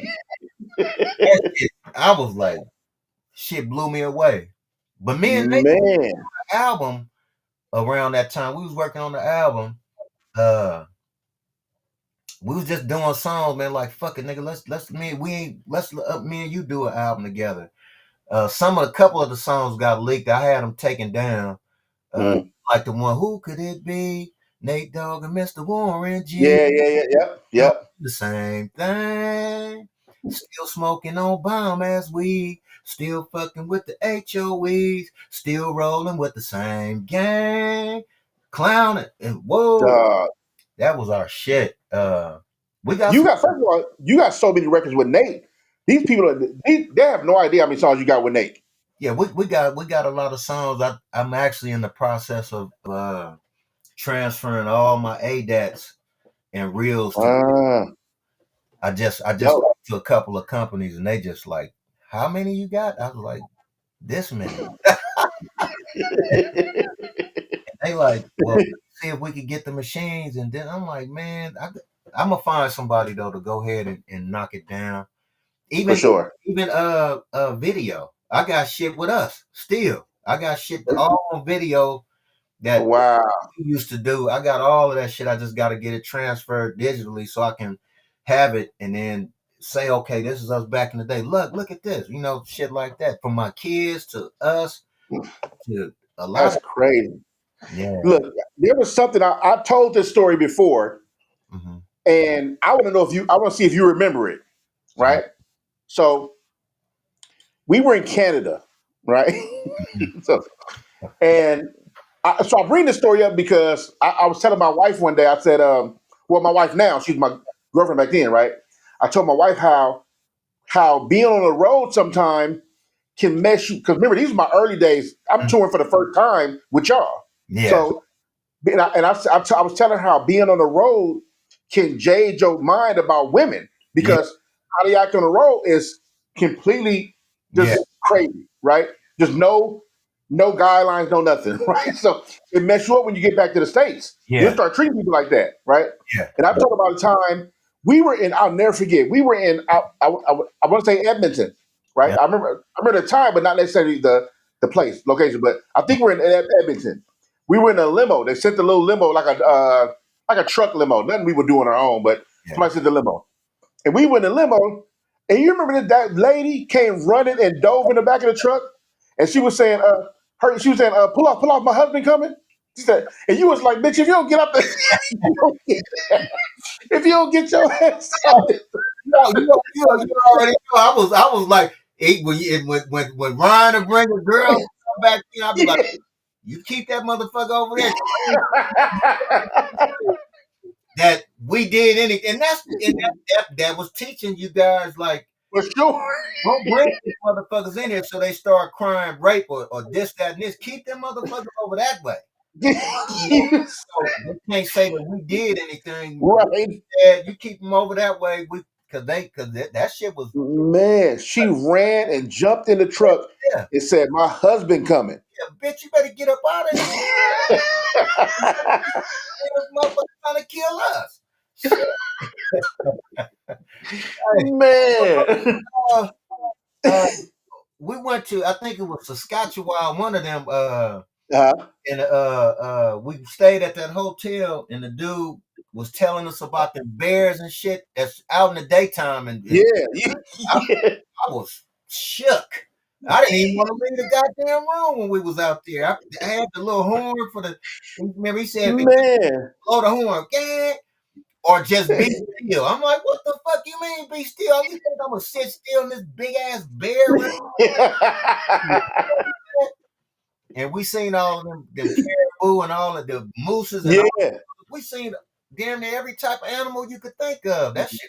We had fun. And Yeah. it was, And what we we loved it though. ground, we was grounding and pounding because we was in the car.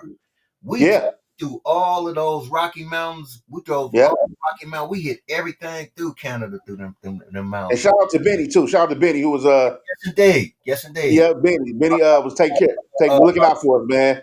that was Mike, and uh, God In damn. Vancouver. Vinny, yeah, Vinny. No, that was Mike. That was Mike. Well, we called him Vinny, but Yeah, Mike. That's what that was him. Yeah, him. Yeah. and then Yep. the other homie, I forgot his name off top. He just hit me too, not too long ago. You Cause know, a rapper? remember he was driving us a lot of the times. God damn I it, forgot his name. I know you're talking about. I forgot his name. it's gonna pop in my head. I can't get it off top. Man, we Huh. we damn, it was something else I want to. I just had it too. Something happened in Canada. Canada was some. We had some. Oh, do you remember? This wasn't in Canada though. Did Uh-huh. we? And I'm not sure if we did or not. But then we were on a road to Humboldt. Remember me and D Ray. D Ray came with us on the road. Yeah. D Ray from the Bay, right? Remember she was a photographer. Yeah. Yes, indeed. Yes, D indeed. Ray, D Ray. I We heard. went. Remember they used to laugh. We used to stop at the Fifth Wheel all the time in the Bay to go Yeah. eat for Yeah. breakfast. But D Ray came on the road with us, and DJ Sidekick. Yeah. Yeah. I seen Sidekick not too long ago. Actually, he DJ'd for me at a show Did he? in the IE. Yeah. 'Cause DJ. I Well, didn't have a DJ, and he was there doing it was Big Boy's comedy thing. So okay, so I okay. still got it. And he was like, "Yeah, nigga, let's do it." We performed. It was hard. Yeah, I remember we was on the road. We did Humboldt County, did that whole roll up north. Yeah. With all of us, man. It was. But I talk about these times. I always talk about these times. I was telling just telling people how like appreciative I was that you allowed me to go on these places, and we Yeah. just rocking stages. And for me, now for you, it's your life. Like you doing these things, but it's your life. But for me, this is the first time I'm performing with Warren, and we're doing regulator. We're doing all Nate parts. Me and Ryan, me Yeah. and C Fresh, or me and Black Nigga, whoever was with us, Yeah. we doing Nate parts. And so it's like we doing all your backgrounds, all your every show. Hmm. And for me, it's like legendary because from the other view, I'll be looking as a fan, and I'm a fan on stage too, but I'm looking as a fan. But to be able to participate to me was amazing. And not only that, people don't know that we had that like I said, I really pressed the issue on this because this game you meet people that are just different, right? But you were actually a human being. You were actually super cool. And I tell people that like, man, that's the homie, but he cool. Like you came to my mama house one time, like you Yeah. Yeah. you do all the things, like All you the know what I time. mean? Yeah, you know what I mean. And I Yeah. just thought that was so cool. And I do want to get. I know we about to wrap up, but I do want to talk about. Um, I do want to ask a couple more questions, then we'll be good. Looking back, Look, you already know. Go. my man, I appreciate you, man. Um, Looking back at your career as a whole, right? Everything you've done, everything you've built, the Warranty brand, just everything you've built so far. Um, is there anything you would have done differently as far as your career musically? Uh, I probably would have been more on top of my business a little better. Okay. Because I that's the reason why I'm going through a lot of the things I'm going through now. Because I wasn't on top of it. I was just all working, not thinking about the business Yeah. side. I was Yeah. all work 24/7, digging through records, producing music, doing shows. So I wasn't thinking about that and thinking that everything it was good people out there that could say Warren this, that, and this, which it wasn't. Nobody never helped me with that. Yeah. So I had I back then I would have been more up on top of my business side, uh, as far as that different records, different albums, and different features and stuff that I had, along with um, just investing. Being a young artist and investing, and I Yeah. just encourage all young artists to. No matter they don't even take a lot of money. Shit, you could start investing. You can invest with $500. You can invest with 5,000, 10,000, Yeah. whatever it is. Just invest in something that you could turn around and build, and you use the music as a tool to help that brand grow. You know what I mean? So Yeah. that's the mentality I have now. But like I said back then, I just wish I was on top of my business a little better and had more people in my corner. Even though my uncle Ron, that's my dog. I love him to death. He was in Ron, man. wasn't super experienced in the music industry. He was just he'd kill your ass if you. And was straight up He's solid. A still ran. solid cat. Yeah, yeah, but he was I had him there for my business, but he also molded me on how I move as far as staying out the way. And I instilled that in like you luck and For how sure. and Ryan and For sure. different a lot of my homeboys, I instill that in them so we know how to move and we don't get caught up in no bullshit. But I wish I had a management team back then that could take me to further. Like Yeah. Kyle C, like Nelly, doing his situation, what he did, where he did half of his. I'm not sure if it was his catalog or his master publishing, where he sold half of it for like Hmm. 50 million, and he still owned that part. So he still Yeah. got the check. Plus, he got this over here. So he paid. It's just Yeah. that in my corner that could help me do that, or I didn't have none of that. You For know, sure. now I got a team. I got guys I'm working with, and just got me on my business tip. Uh, like I say, I encourage all the young world to get a team, get a marketing team, managers who got connections that can bring different things in. Get an agency that could set up the shows and shit for you. Have a bomb ass lawyer over here, and a brand manager, that's Yeah. managing everything, and you gonna win. For Yes, sure. indeed. And Who does Warren today, production wise, let's say, or however you see fit? Who somewhere would you? What's a dream? What's a dream project? What's a dream session for Warren today? Like what? Like who would that be? Who would that person, artist, band? What would that be? What would that look like? production wise, shit, I feel like I'm one of the best motherfuckers in the industry right now. 100%. I seen 100%. Mount Rushmore of producers and didn't have me on there. I don't give a fuck. Shit. I, I ain't taking nothing away from because they are dope producers, but I'm a dope motherfucker too, and I done For sure. a lot of shit that niggas don't know about that's bigger than a lot of shit. And For but sure. them my guys, I love them, and I'm glad that that's how people look at it as far as the Mount Rushmore producers. Mm. Um, um, what else was that? A dream project or dream. dream, Somebody you want to work with, or band or something, or artist. a dream project for me would be, uh, doing a album with Lauren Hill. Somebody like Wow. her, because I say this shit all the time, and she cool, and I told her way back when we was on tour together in Copenhagen, Denmark. I told her, I said, I love you as far as your artistry, not like I want to get at you. I ain't trying to get at you. It's just I love your artistry, the way you do that shit, and the way your voice carry, and the way people gravitate to how her voice is, and my production up under her would be dope. And like Vader and Wyclef and them, they did an excellent job Yeah. because it made me Yeah. For want sure.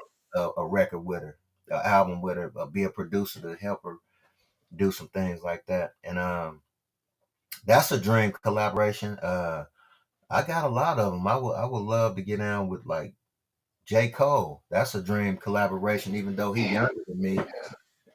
And he he uh he he said what made me really gravitate to him is because he said that my album and Tupac album was what inspired him to get in. Wow. I had the clip. I had blasted it a while back. I'm gonna have to find that clip again where he said that he was getting an award or something like this. Was when he wasn't even like huge yet. And I would love to work with him because I think he one of the dopest artists out there. I collabed with Wayne. The record we got is dope. As some people ain't I never heard. can't wait to hear that. I'm a press play on you. And um, J. Cole, Lauren Hill. Uh, let me see. Uh, I would love to get down with Kendrick and Drake. I get down with both of them. I ain't Sure. all of that. No, for sure. Yeah, yeah. It is what it is. Yeah. Musically, I'm a producer, so I like to if I do a beat, okay, this Kendrick will sound dope on this motherfucker, or Drake will sound dope on this motherfucker, J. Cole will sound dope on this motherfucker, Lauren Hill sound dope, Nate will Yeah. sound dope on this, um, Jay Z Damn. dope on I this. would love to hear that. Yeah, a lot of uh just I'm a fan, even though I'm an artist, I'm a fan. SZA, that's another one. She's dope as fuck. She's Uh, incredible. Incredible. Incredible. That's Yeah. that's a dream collaboration. I would love to get in with her, production wise. Um, and my thing is I never sent music out to the artists because I'm the type that let's sit down in the lab, because when we sit down in this motherfucker together and we sit there and we got our good vibe, everything good, and we open up to each other as far as like learning who each other is, and that's when the hit records happen. So Yeah. I like to sit in the studio and work with artists and not just say email me some beats. Everybody's Yeah. Everything is so like I got everything is so plug and play nowadays. But sometimes the good formula was when, look, man, to your point, joystick, hmm ain't no fun. Songs like that happened because the moment had to be a thing right. before that song became that song. The It co- had to be a lot of women around, weed, whatever, for ain't no fun to happen yeah, or joystick to happen. Like so, to your point, I think the studios, music in general, are missing the vibes yeah. that they used to have. And Everybody wants you yeah, to everybody just email a record. though You me know, and Wiz got a banger, and me and Wiz got a banger too. We man. me and Wiz got a cold motherfucking song. That See, mother hard too. I would love to hear. I would love to hear Warren over. Well, like you said, like a J Cole, a whole EP or album, Right, because I missed that too. I missed the one producer, one MC, right. and a cohesive sound, and two people just working together, Yeah, and it just sound like a movie. If there's an A to B, I'm sorry, A to Z sound to it, feel to it, and I think we're missing that when artists got too many producers on one record. Sometimes the album sound like it's all over the place. There's no kind of cohesiveness to it. you You got know, you lock in and you create a movie, uh, and just try to create everything that you do to make it to where, even though it may not be a single, but make you act like it's a single anyway, and just keep doing that for each song, and that's what helps you build a great album. I always used to tell y'all that. yeah, You absolutely.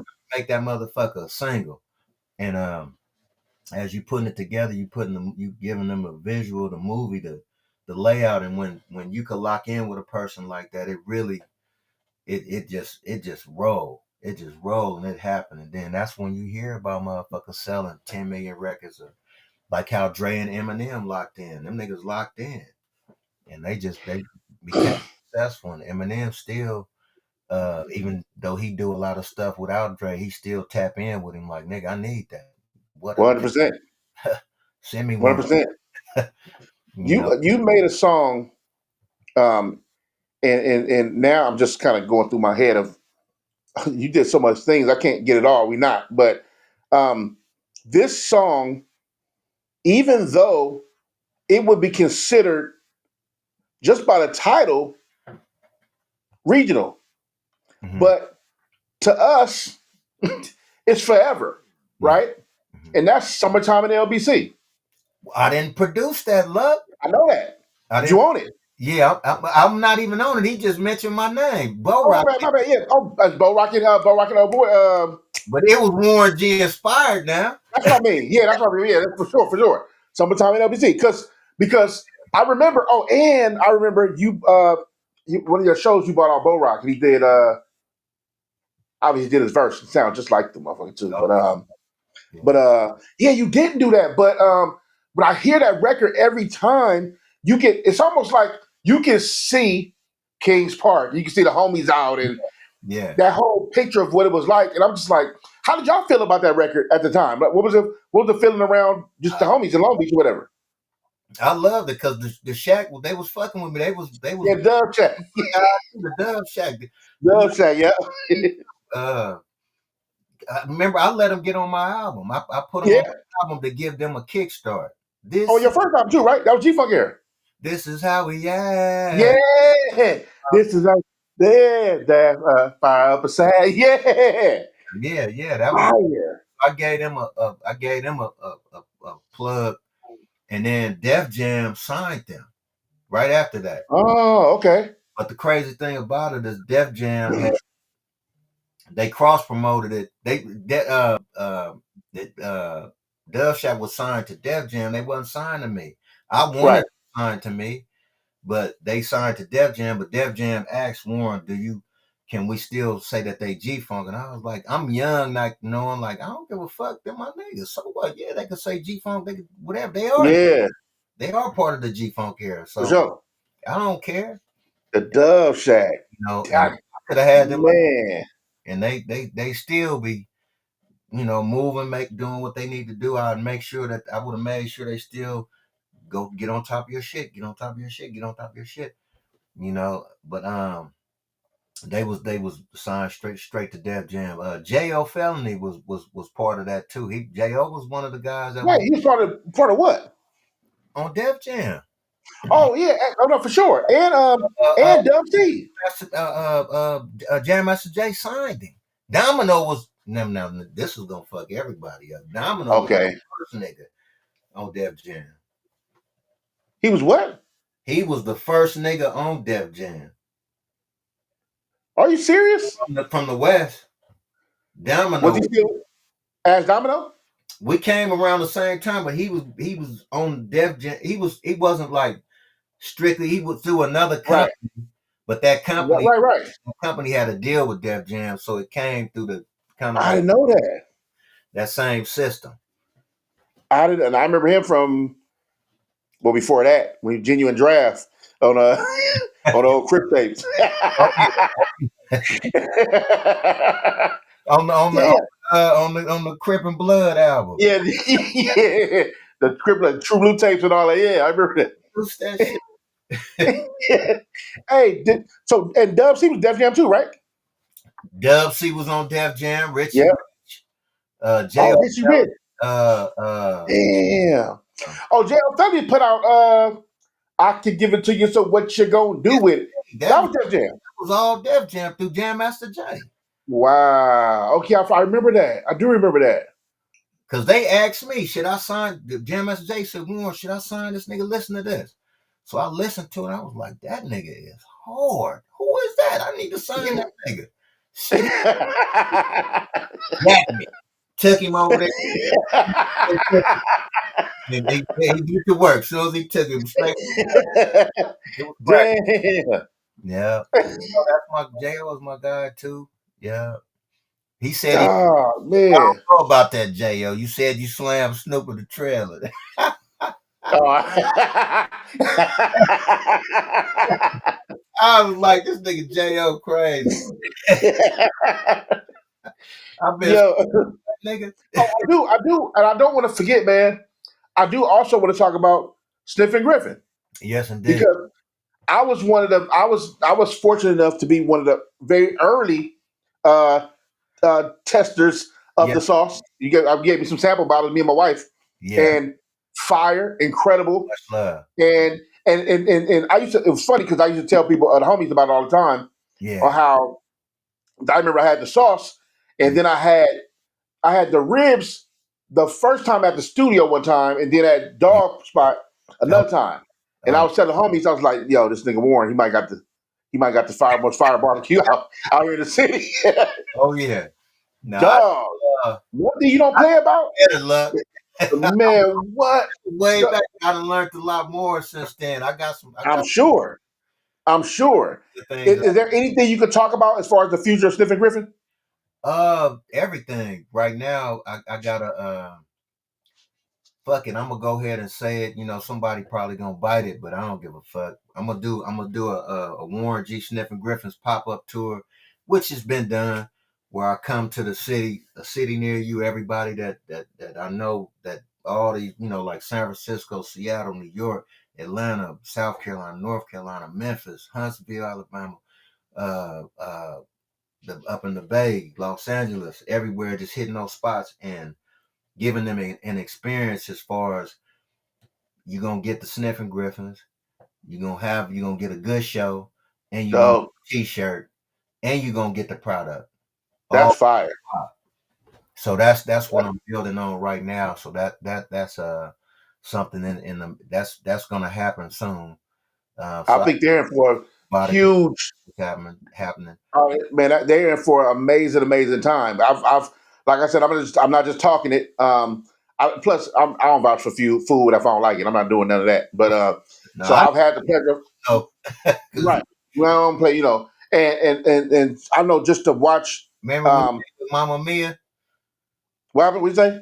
Mama Mia. Remember we ate with Mia? Yeah, me and X in New Orleans. Damn. Hey, and that was right after the Like floods, right? that shit. Remember it still had the smell around all New Orleans. Yeah, We was it still had water stains in the building. we was and you had Duh. you had a spaghetti. I think you had. I forgot what I had. Yeah, some. Spaghetti. First of all, I couldn't believe that we were there. I couldn't believe it. I Yeah. said, "Nigga, this is me and X." And she can throw down. She can cook. We had And we went to go see Juvenile the same trip. yep. And remember we went to his house, hung Yeah, went to the house. and Yep. we went to the little what was Go Fast? What was his name? A Fast something? But we went to that little spot. We got The oh well, yeah. We was the ninth ward or something like that. y'all can't hang out over here too much. Y'all got to get it to go. They couldn't believe there was some people inside couldn't even believe you was out here. Yeah. What you doing out here? Well, remember, we ordered all our shit, and I stood outside looking. We looking left and right, like, said you can't Duh. leave like that. Man. It's crazy over here. Hey, you know what was funny? You know what was funny? That was the time. It was right after the hurricane. Yeah, So yeah, there was still buildings on the ground, right? yeah. And Crazy. also, I remember. I don't know if you remember this, but I remember we asked, so who's the hot artist out here? Who's the hottest artist? Now we said we know Lil Wayne already, so we don't need to hear Lil Wayne. Huh. And they didn't want to tell us the dudes in the truck, because they said, man, we don't want to bring that up. But I was like, why? He like, man, because they said New Orleans got another side to it that a lot of people don't know about. So Yeah, we like, what yeah, happened? I said, what's the artist name? He said, man, he said, well, the name is you ever heard of Big Frida? And yeah. we was like, oh. Hey, Remember at the time, it was big, Frida wasn't. and it was Joseph Remember, Johnny. yeah, but Big, remember they wasn't outside of New Orleans or the yeah, area yet. yeah, They was super hot there, yeah. and We we was like on Big that. Frida. And Yeah, then when they showed, I was like, wait, this cracking right here. He said, this the biggest thing in New Orleans. I said, yeah, what? yeah. And then so to watch her, blow up and And become, Maya. yeah, yeah. Hey, that was a cool dude. I mean, I don't know if he from the he was like a regular guy. He Right, was right. playing a role, but he was funny as a motherfucker. Him, Dog, Josephine, that trip was amazing. Big Frida, all that shit. Them motherfuckers, that shit was cracking up in there. What? It was amazing, dog. You know how the music was like. Yeah, we had a ball. Man, we went to a hair show. Remember that? Yeah, yep, That shit yep. was cracking. Dude, New Orleans was it. I love New Orleans, dog. That shit was cracking. I think I had to do something. I forgot what it was, but I had to do Hey, something in there. I don't hey, know. I remember one time we were on tour in I think it was not Virginia, somewhere we was on tour, and so I remember it was my birthday, and Uh, I remember you was on stage, and you was like, "Hey, give it up for my little homeboy, my homeboy Lucas' birthday today." Nigga, I done fell asleep on the bus. You was hot. I was asleep on the bus. You was hot. He said, "Nigga, you done fell asleep call your name on stage." yeah, because I like to show my folks love, man. Shit. Yeah. And you like, who are you to be tired? You ain't even the main nigga to be doing that. Hey man, G Dub, we Uh-huh. had some times on tour, bro. We had some amazing. Remember they held us at Canada they held us at the border for like 8 hours. Quarantine. Remember they had me locked up I'm like, nigga, why am I locked up? Motherfucking like room like cell. I'm like, oh my shit. They took the money I had, they counted Everything, yeah. money everywhere. I'm like, God damn. They like, what are you doing You with all this money? I'm like, I'm doing shows. I you didn't have forgot an to split the agent money up, promoter or nothing back then. I was just, we doing shows. I was doing shows. and you forgot to split the money up. I split the money You up. had all of it on. You supposed to Bank to give him, send yeah, spread it around. I had all the money, like, They dog. was like, nah, y'all got to get out. Yeah, remember they were talking about we seen you guys. Like they, I guess they went through our They went phone. to the homie phone. Yeah. They knew how to get in our phone. That was crazy. Our shit So, look, they said locked and seen us smoking bud, partying. they asked T Fresh. They said, so you wasn't smoking? He said, no, I wasn't smoking. They said, you sure you wasn't smoking? It wasn't you? He said, no, I wasn't smoking. They opened his phone. He had the phone like this, Bix blowing buzz on the phone. Hey, hey, we had some cold, we had some fun, man. Like a lot of Yeah, that man, was fun, man. and, a lot of and I remember just those times it was just like, motherfuckers luck will never get to experience that type of fun that we had. That we had a lot of fun. yeah, we had fun. Cause it wasn't about, we were just out doing the songs, doing joints, Yeah, yeah, touring, meeting. And what I liked about you was you weren't the type that, like you said, you be outside. You wasn't to go to another city, stay at a hotel, then go to the next one. yeah, You was going out. Let's go walk around the city. yeah, Let's go meet the people. Let's go eat the food. yeah, So we really got to experience these places. yeah, So even going up, we was on the whole west coast of Canada. We yeah, got to go out. You know, yeah. I mean, Victoria Island and Vancouver, Edmonton, all these places. Man, We we would meet the with people. motherfuckers, they was fighting this shit. The little young kids, the high school kids was fighting Yeah, outside the hotel room, yeah, fighting shit. And yeah. they was drunk. I remember that one mother, he was just drunk as shit. Damn, here doing all Dog. I yeah, remember the one dude cried when he met me. You yeah, was sitting there like, what's going on? He said, look, man, I love your album, man. I love your records, man. I crazy. I see you here with Warren. And I yeah, was looking at you like, bro, you used to it already. I'm not used to this. yeah, yeah, But yeah. hey, man, there was some amazing times, man. There was some amazing times. My last question I have for you, G Dub, Mhm. is um, what's next for Warren G? What's you can that can be music, it can be whatever you want it to be. What should we be looking forward to seeing or hearing next? A lot of good music, a lot of entrepreneurship, um, and just uh, still being on the road and just still just being active, just but mainly a lot of good music, a lot of entrepreneurship, and a lot of good music, especially. That's like the main things For sure. that's up and coming, and just still, I send, like on my Instagram, I'll be posting shit here and there, but it'd be messages to the youth a lot of Okay. times, so they could gravitate to it and think about it, of what I said sometime.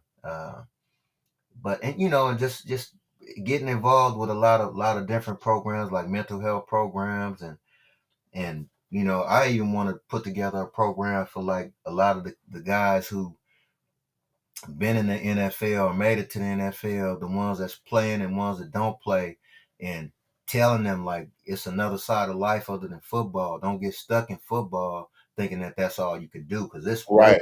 shit you could do to make way more money than football. Like Cam Newton, he doing his motherfucking thing with all the shit he doing. That nigga he doing his thing, but he Yep. created a life outside of football. For sure. Niggas I know that played in the league, they like, man, fuck football.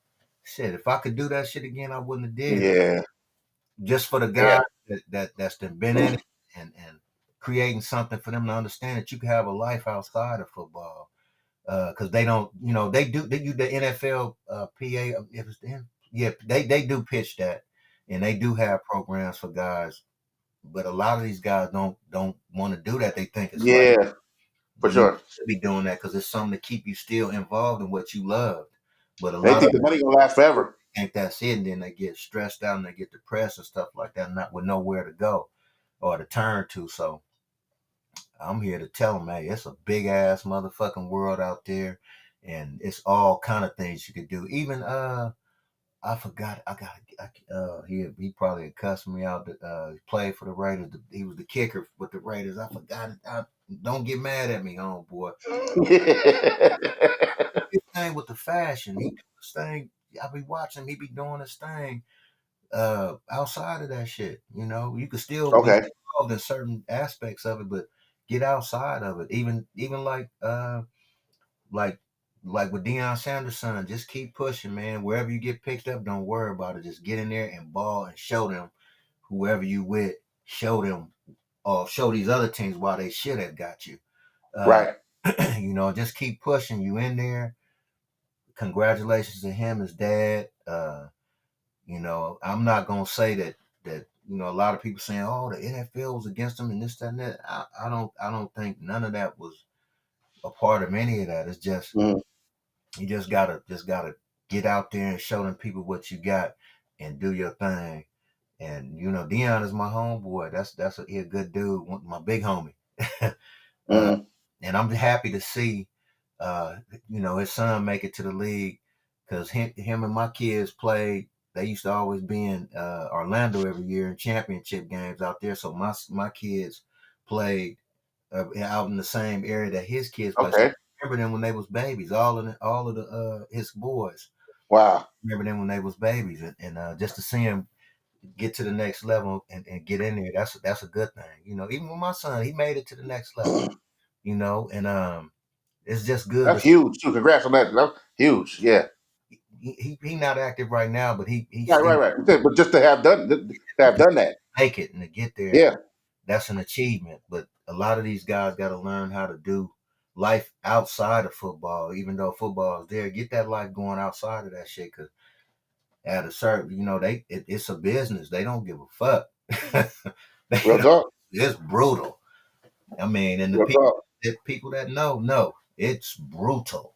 So you got to have your shit together.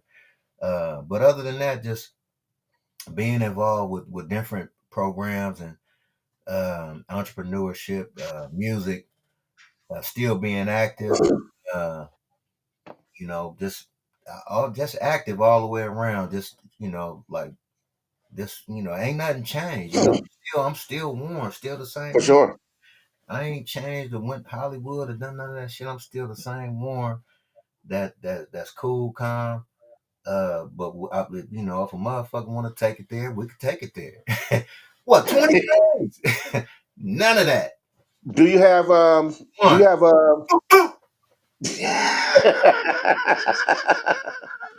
But I don't like to get into no brawls with nobody. I like to diffuse it before it even go there. And I'm cool with everybody. I'm cool with Crips, Mexicans, and Asians. I'm cool with everybody, and they know it too. And I fuck with all of them. what's the Sniffing Griffin website? SniffingGriffinsBBQ.com. I'll spell it because it's SNIFFIN GRIFFINS BBQ. SniffingGriffinsBBQ.com. Or they could the Sniffing Griffins BBQ IG. They could get it that way or that way. Amazon, all the major outlets you can get it. Dope, dope. I got some I new do. products I, coming as well. I got oh, some new dope. business. I got So, some. how many flavors you got? I want to say that I got two rubs right now and three sauces, but I got some new seasonings that's coming. I don't want to spit the names out on them yet, but I have them. I got those uh, in the chamber, cocking back Yeah, that yeah.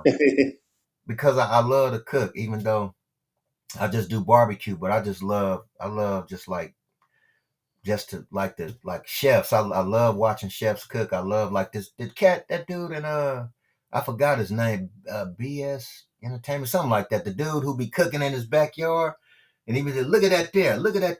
And he Oh drop yeah, my man with the big old yeah. He dropped on a he bunch get of catfish, a bunch of stuff. Yeah, wow. I'll be like, yeah.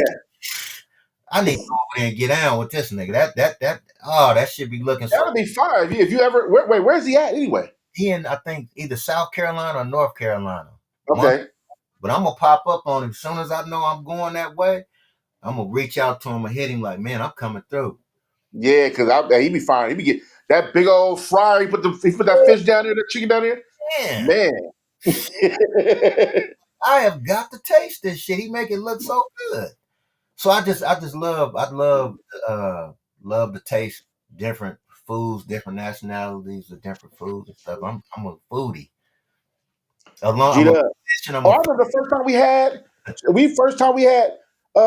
We were in Chattanooga, uh huh. right? we had a show in you had a show in Atlanta, but we no not a show. You were stopping in Atlanta, but we Yeah. passed through Chattanooga, and I had smoked wings for the first time. I forgot the name of the That little place, remember that? it was off They of was Road. fire too. I'm trying to remember.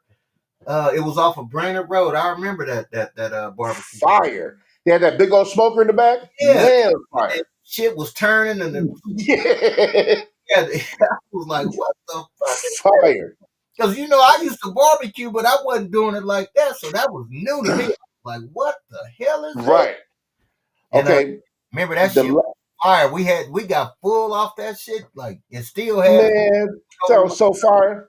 Corey house, and we Wait, you parked were with me when? Were out you of with me when? Was that you? No, that wasn't. That wasn't you. That was. I think oh, that was Ninth Wonder in it. That's what that was. We was uh-huh. in Atlanta. I tried mustard seed barbecue. I think it was. Yeah, He was nice. Anyway, but that this smoked wings is fire. fire. I forgot the name of the place. I'm I probably have a partner who from Chattanooga. He lives out here now, and they were yeah, just back there. A bunch of people in Chattanooga, and it made me think of that place. I yeah. said I've been there one time with Warren. We had to smoke wings. It was good as Now, that's my home, Chattanooga. That's hell. the landmarks. Oh yeah, your people's down there, right? Your people's down there. That's why I was there. I got family all over Chattanooga, Yeah, I forgot about that. Atlanta, Alabama. All Yep, folks are down there. So when I go down there, my family everywhere out there. So when I yep, go there, like I went out when I was just out there, I tap in with all my folks. As soon as I hit the town, I'm in town, and they hit me like, "Come through." Everybody like chat be trying to get me there. Everybody, yeah. everybody, but I love to visit family when I'm out there, and That's dope. I didn't get to do it a lot when I was a kid. So now that I'm older, I'm able to move around and really like meet all my folks. Like, but that's mainly my dad's side. All my For mother's side, sure, for sure. they all from East Oakland and the Murder Dubs and the 6 9 business.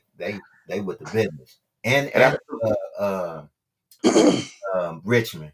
Yeah, and the first time I was in my mom. Oakland was with you also. I Yeah. I was with Oakland the first time with you too. Hey. Yeah.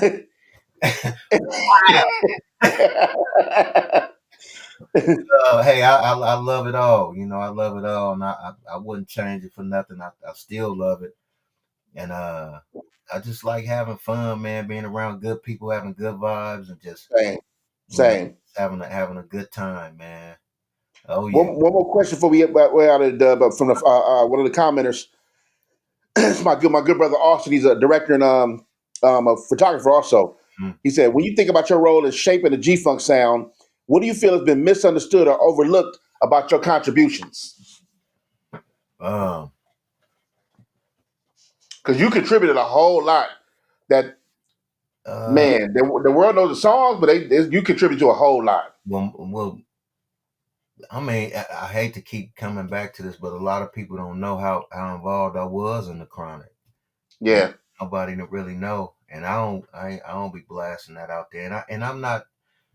I'm gonna clear this up. I ain't taking nothing away from Drake because that nigga is incredible.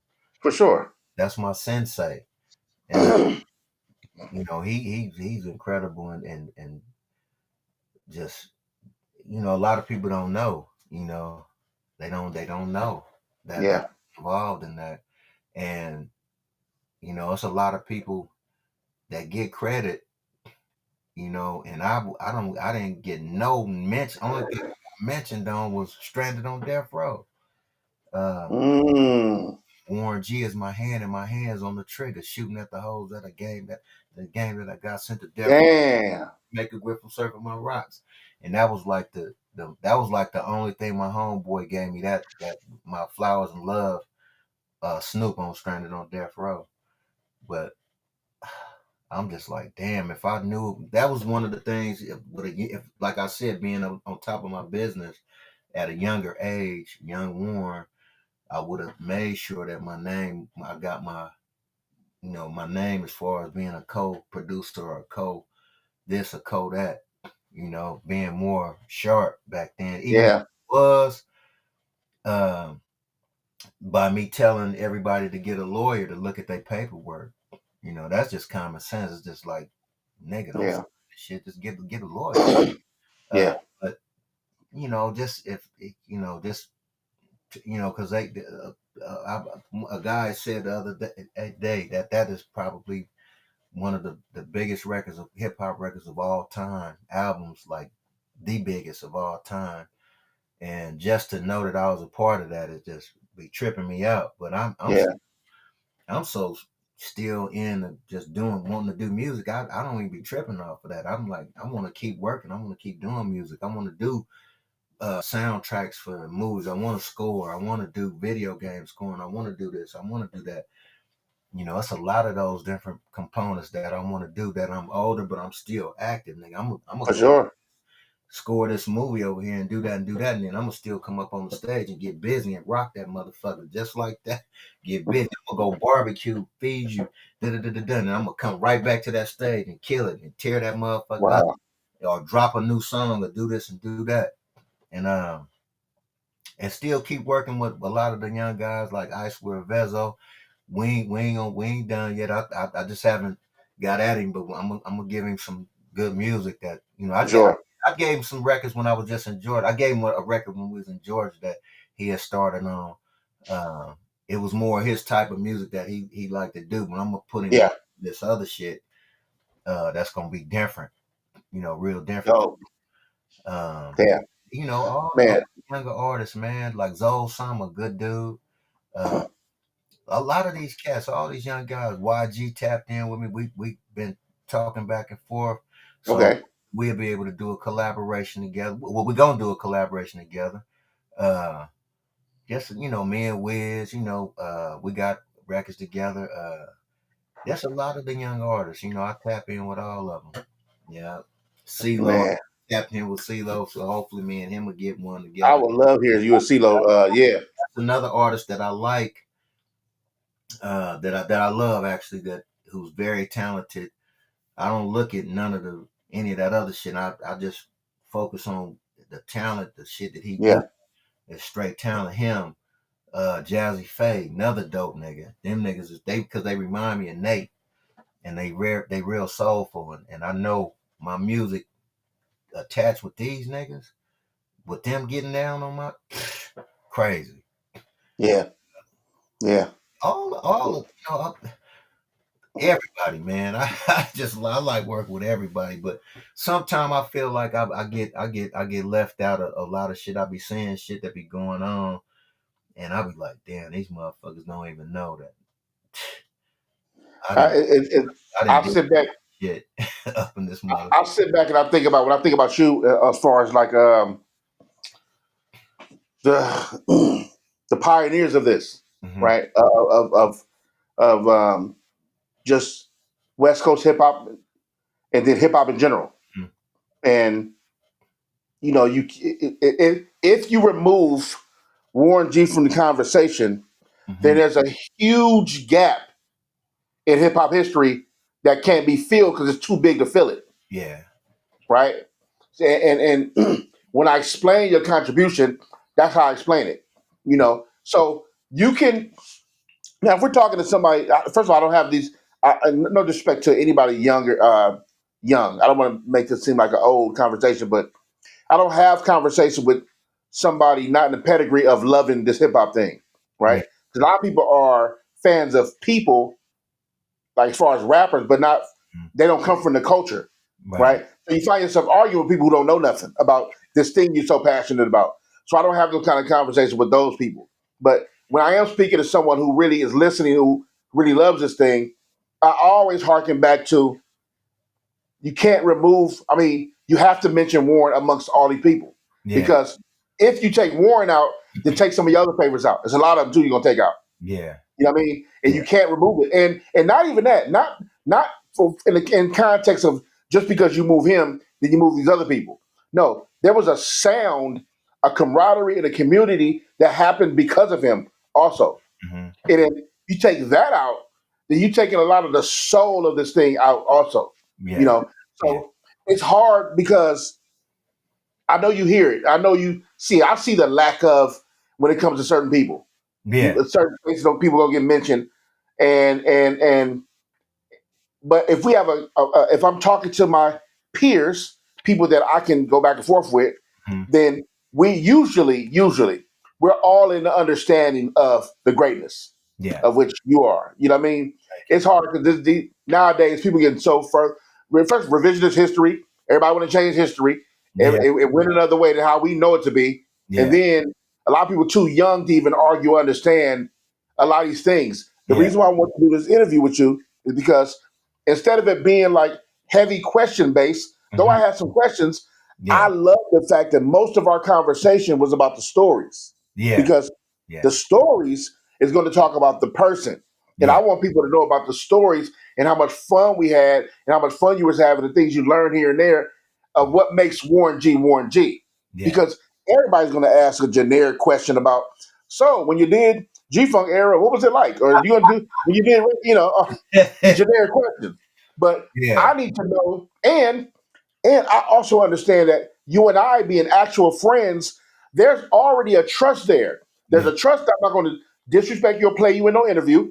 That's not going to happen. And also, you have a trust to know that you can talk to me about a little more than you can talk to a stranger doing an interview. Yeah. Because there's an understanding of a culture thing here. Yeah. And when it comes to stories, there's a that you can release a little more to me than you would Yeah. the random dude on the other side of the screen, right? So I think this was an awesome interview. I appreciate you for lending your time because, Much love, man, as usual. man, this is dope. And I think people that are going to watch this, thanks for all the people who tapped in today. Thanks for all the people who send questions and support and show love to G Dub and everything. Just West Coast legendary. Yeah. Just everything you've done, they show love and pour it out to you today. Thank y'all for hanging out with us today. And I know so many more people are going to be blessed by this conversation because G Dub, you've done so much and still doing so much. First of all, I gotta give you a new bottle of which I'm paying for. I'm not asking you for free.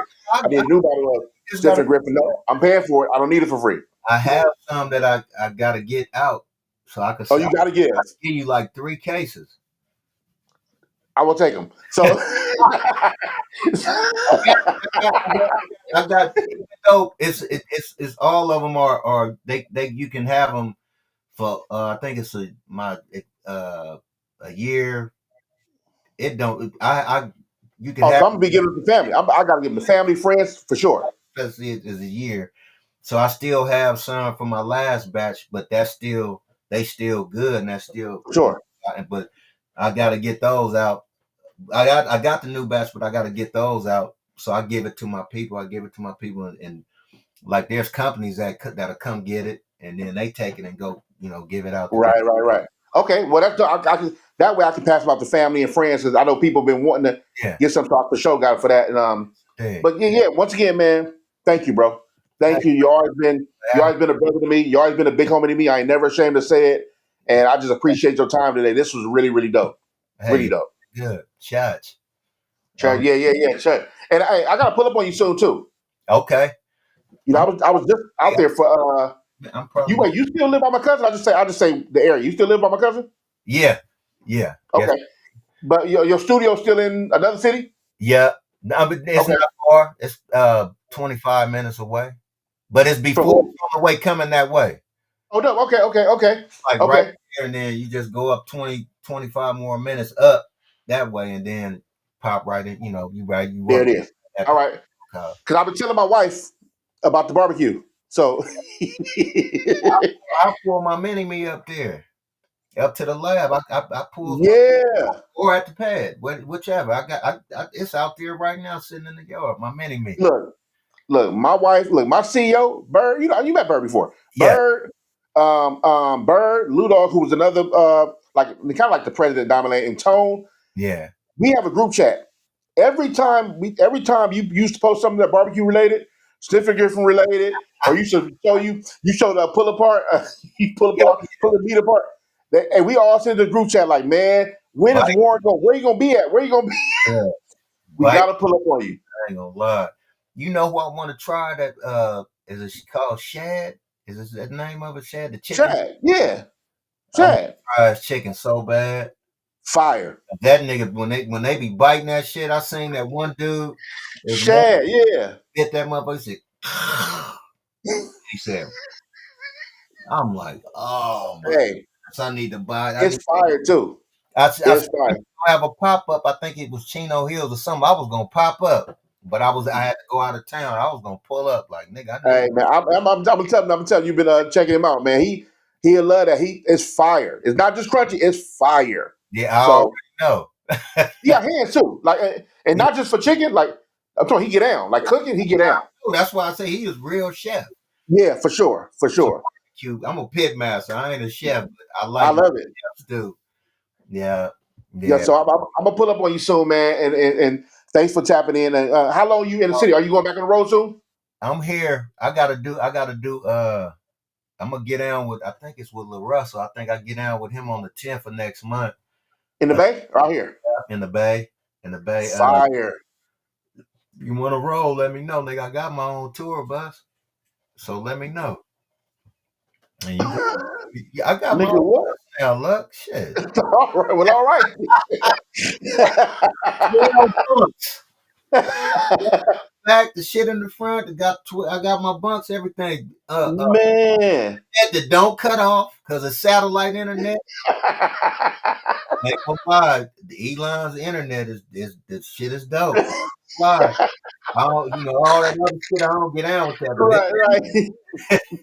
he got some good internet. I ain't gonna lie. Starlink shit is that, and I done gave him a promotion. You better shoot me some of that them billions, man. I just promote Man. his internet. Hey, Wow, that shit work. And I mean, man. That's dope. I didn't know you had your own bus. I done had it now for like 3 years. Yeah, I done Damn. Okay. years. That's why I be moving. I dip like, oh, For sure. drivers. Okay, let's go. We can. Okay, let's go. I That's dope, man. clothes on the motherfucker already, so I just grab. I grab my Xbox, get some beer, food, a little bit of bud here and there, and get on my shit. I'm Out of here. rolling. Oh, yeah. Yeah. Yeah, Yeah. That sounds like it's it right there. I'm eventually gonna take that trip to Europe. It's just not gonna happen like right this minute, but I am Yeah. gonna. I'm eventually go back over there because there's a lot of people they want me over there bad, and Man, I know it's bags over there for you. For super, sure. super bags. Europe, Australia, Africa, like Yeah. on me heavy. So I gotta put it all together. I just gotta line everything up out here, right, and then For sure.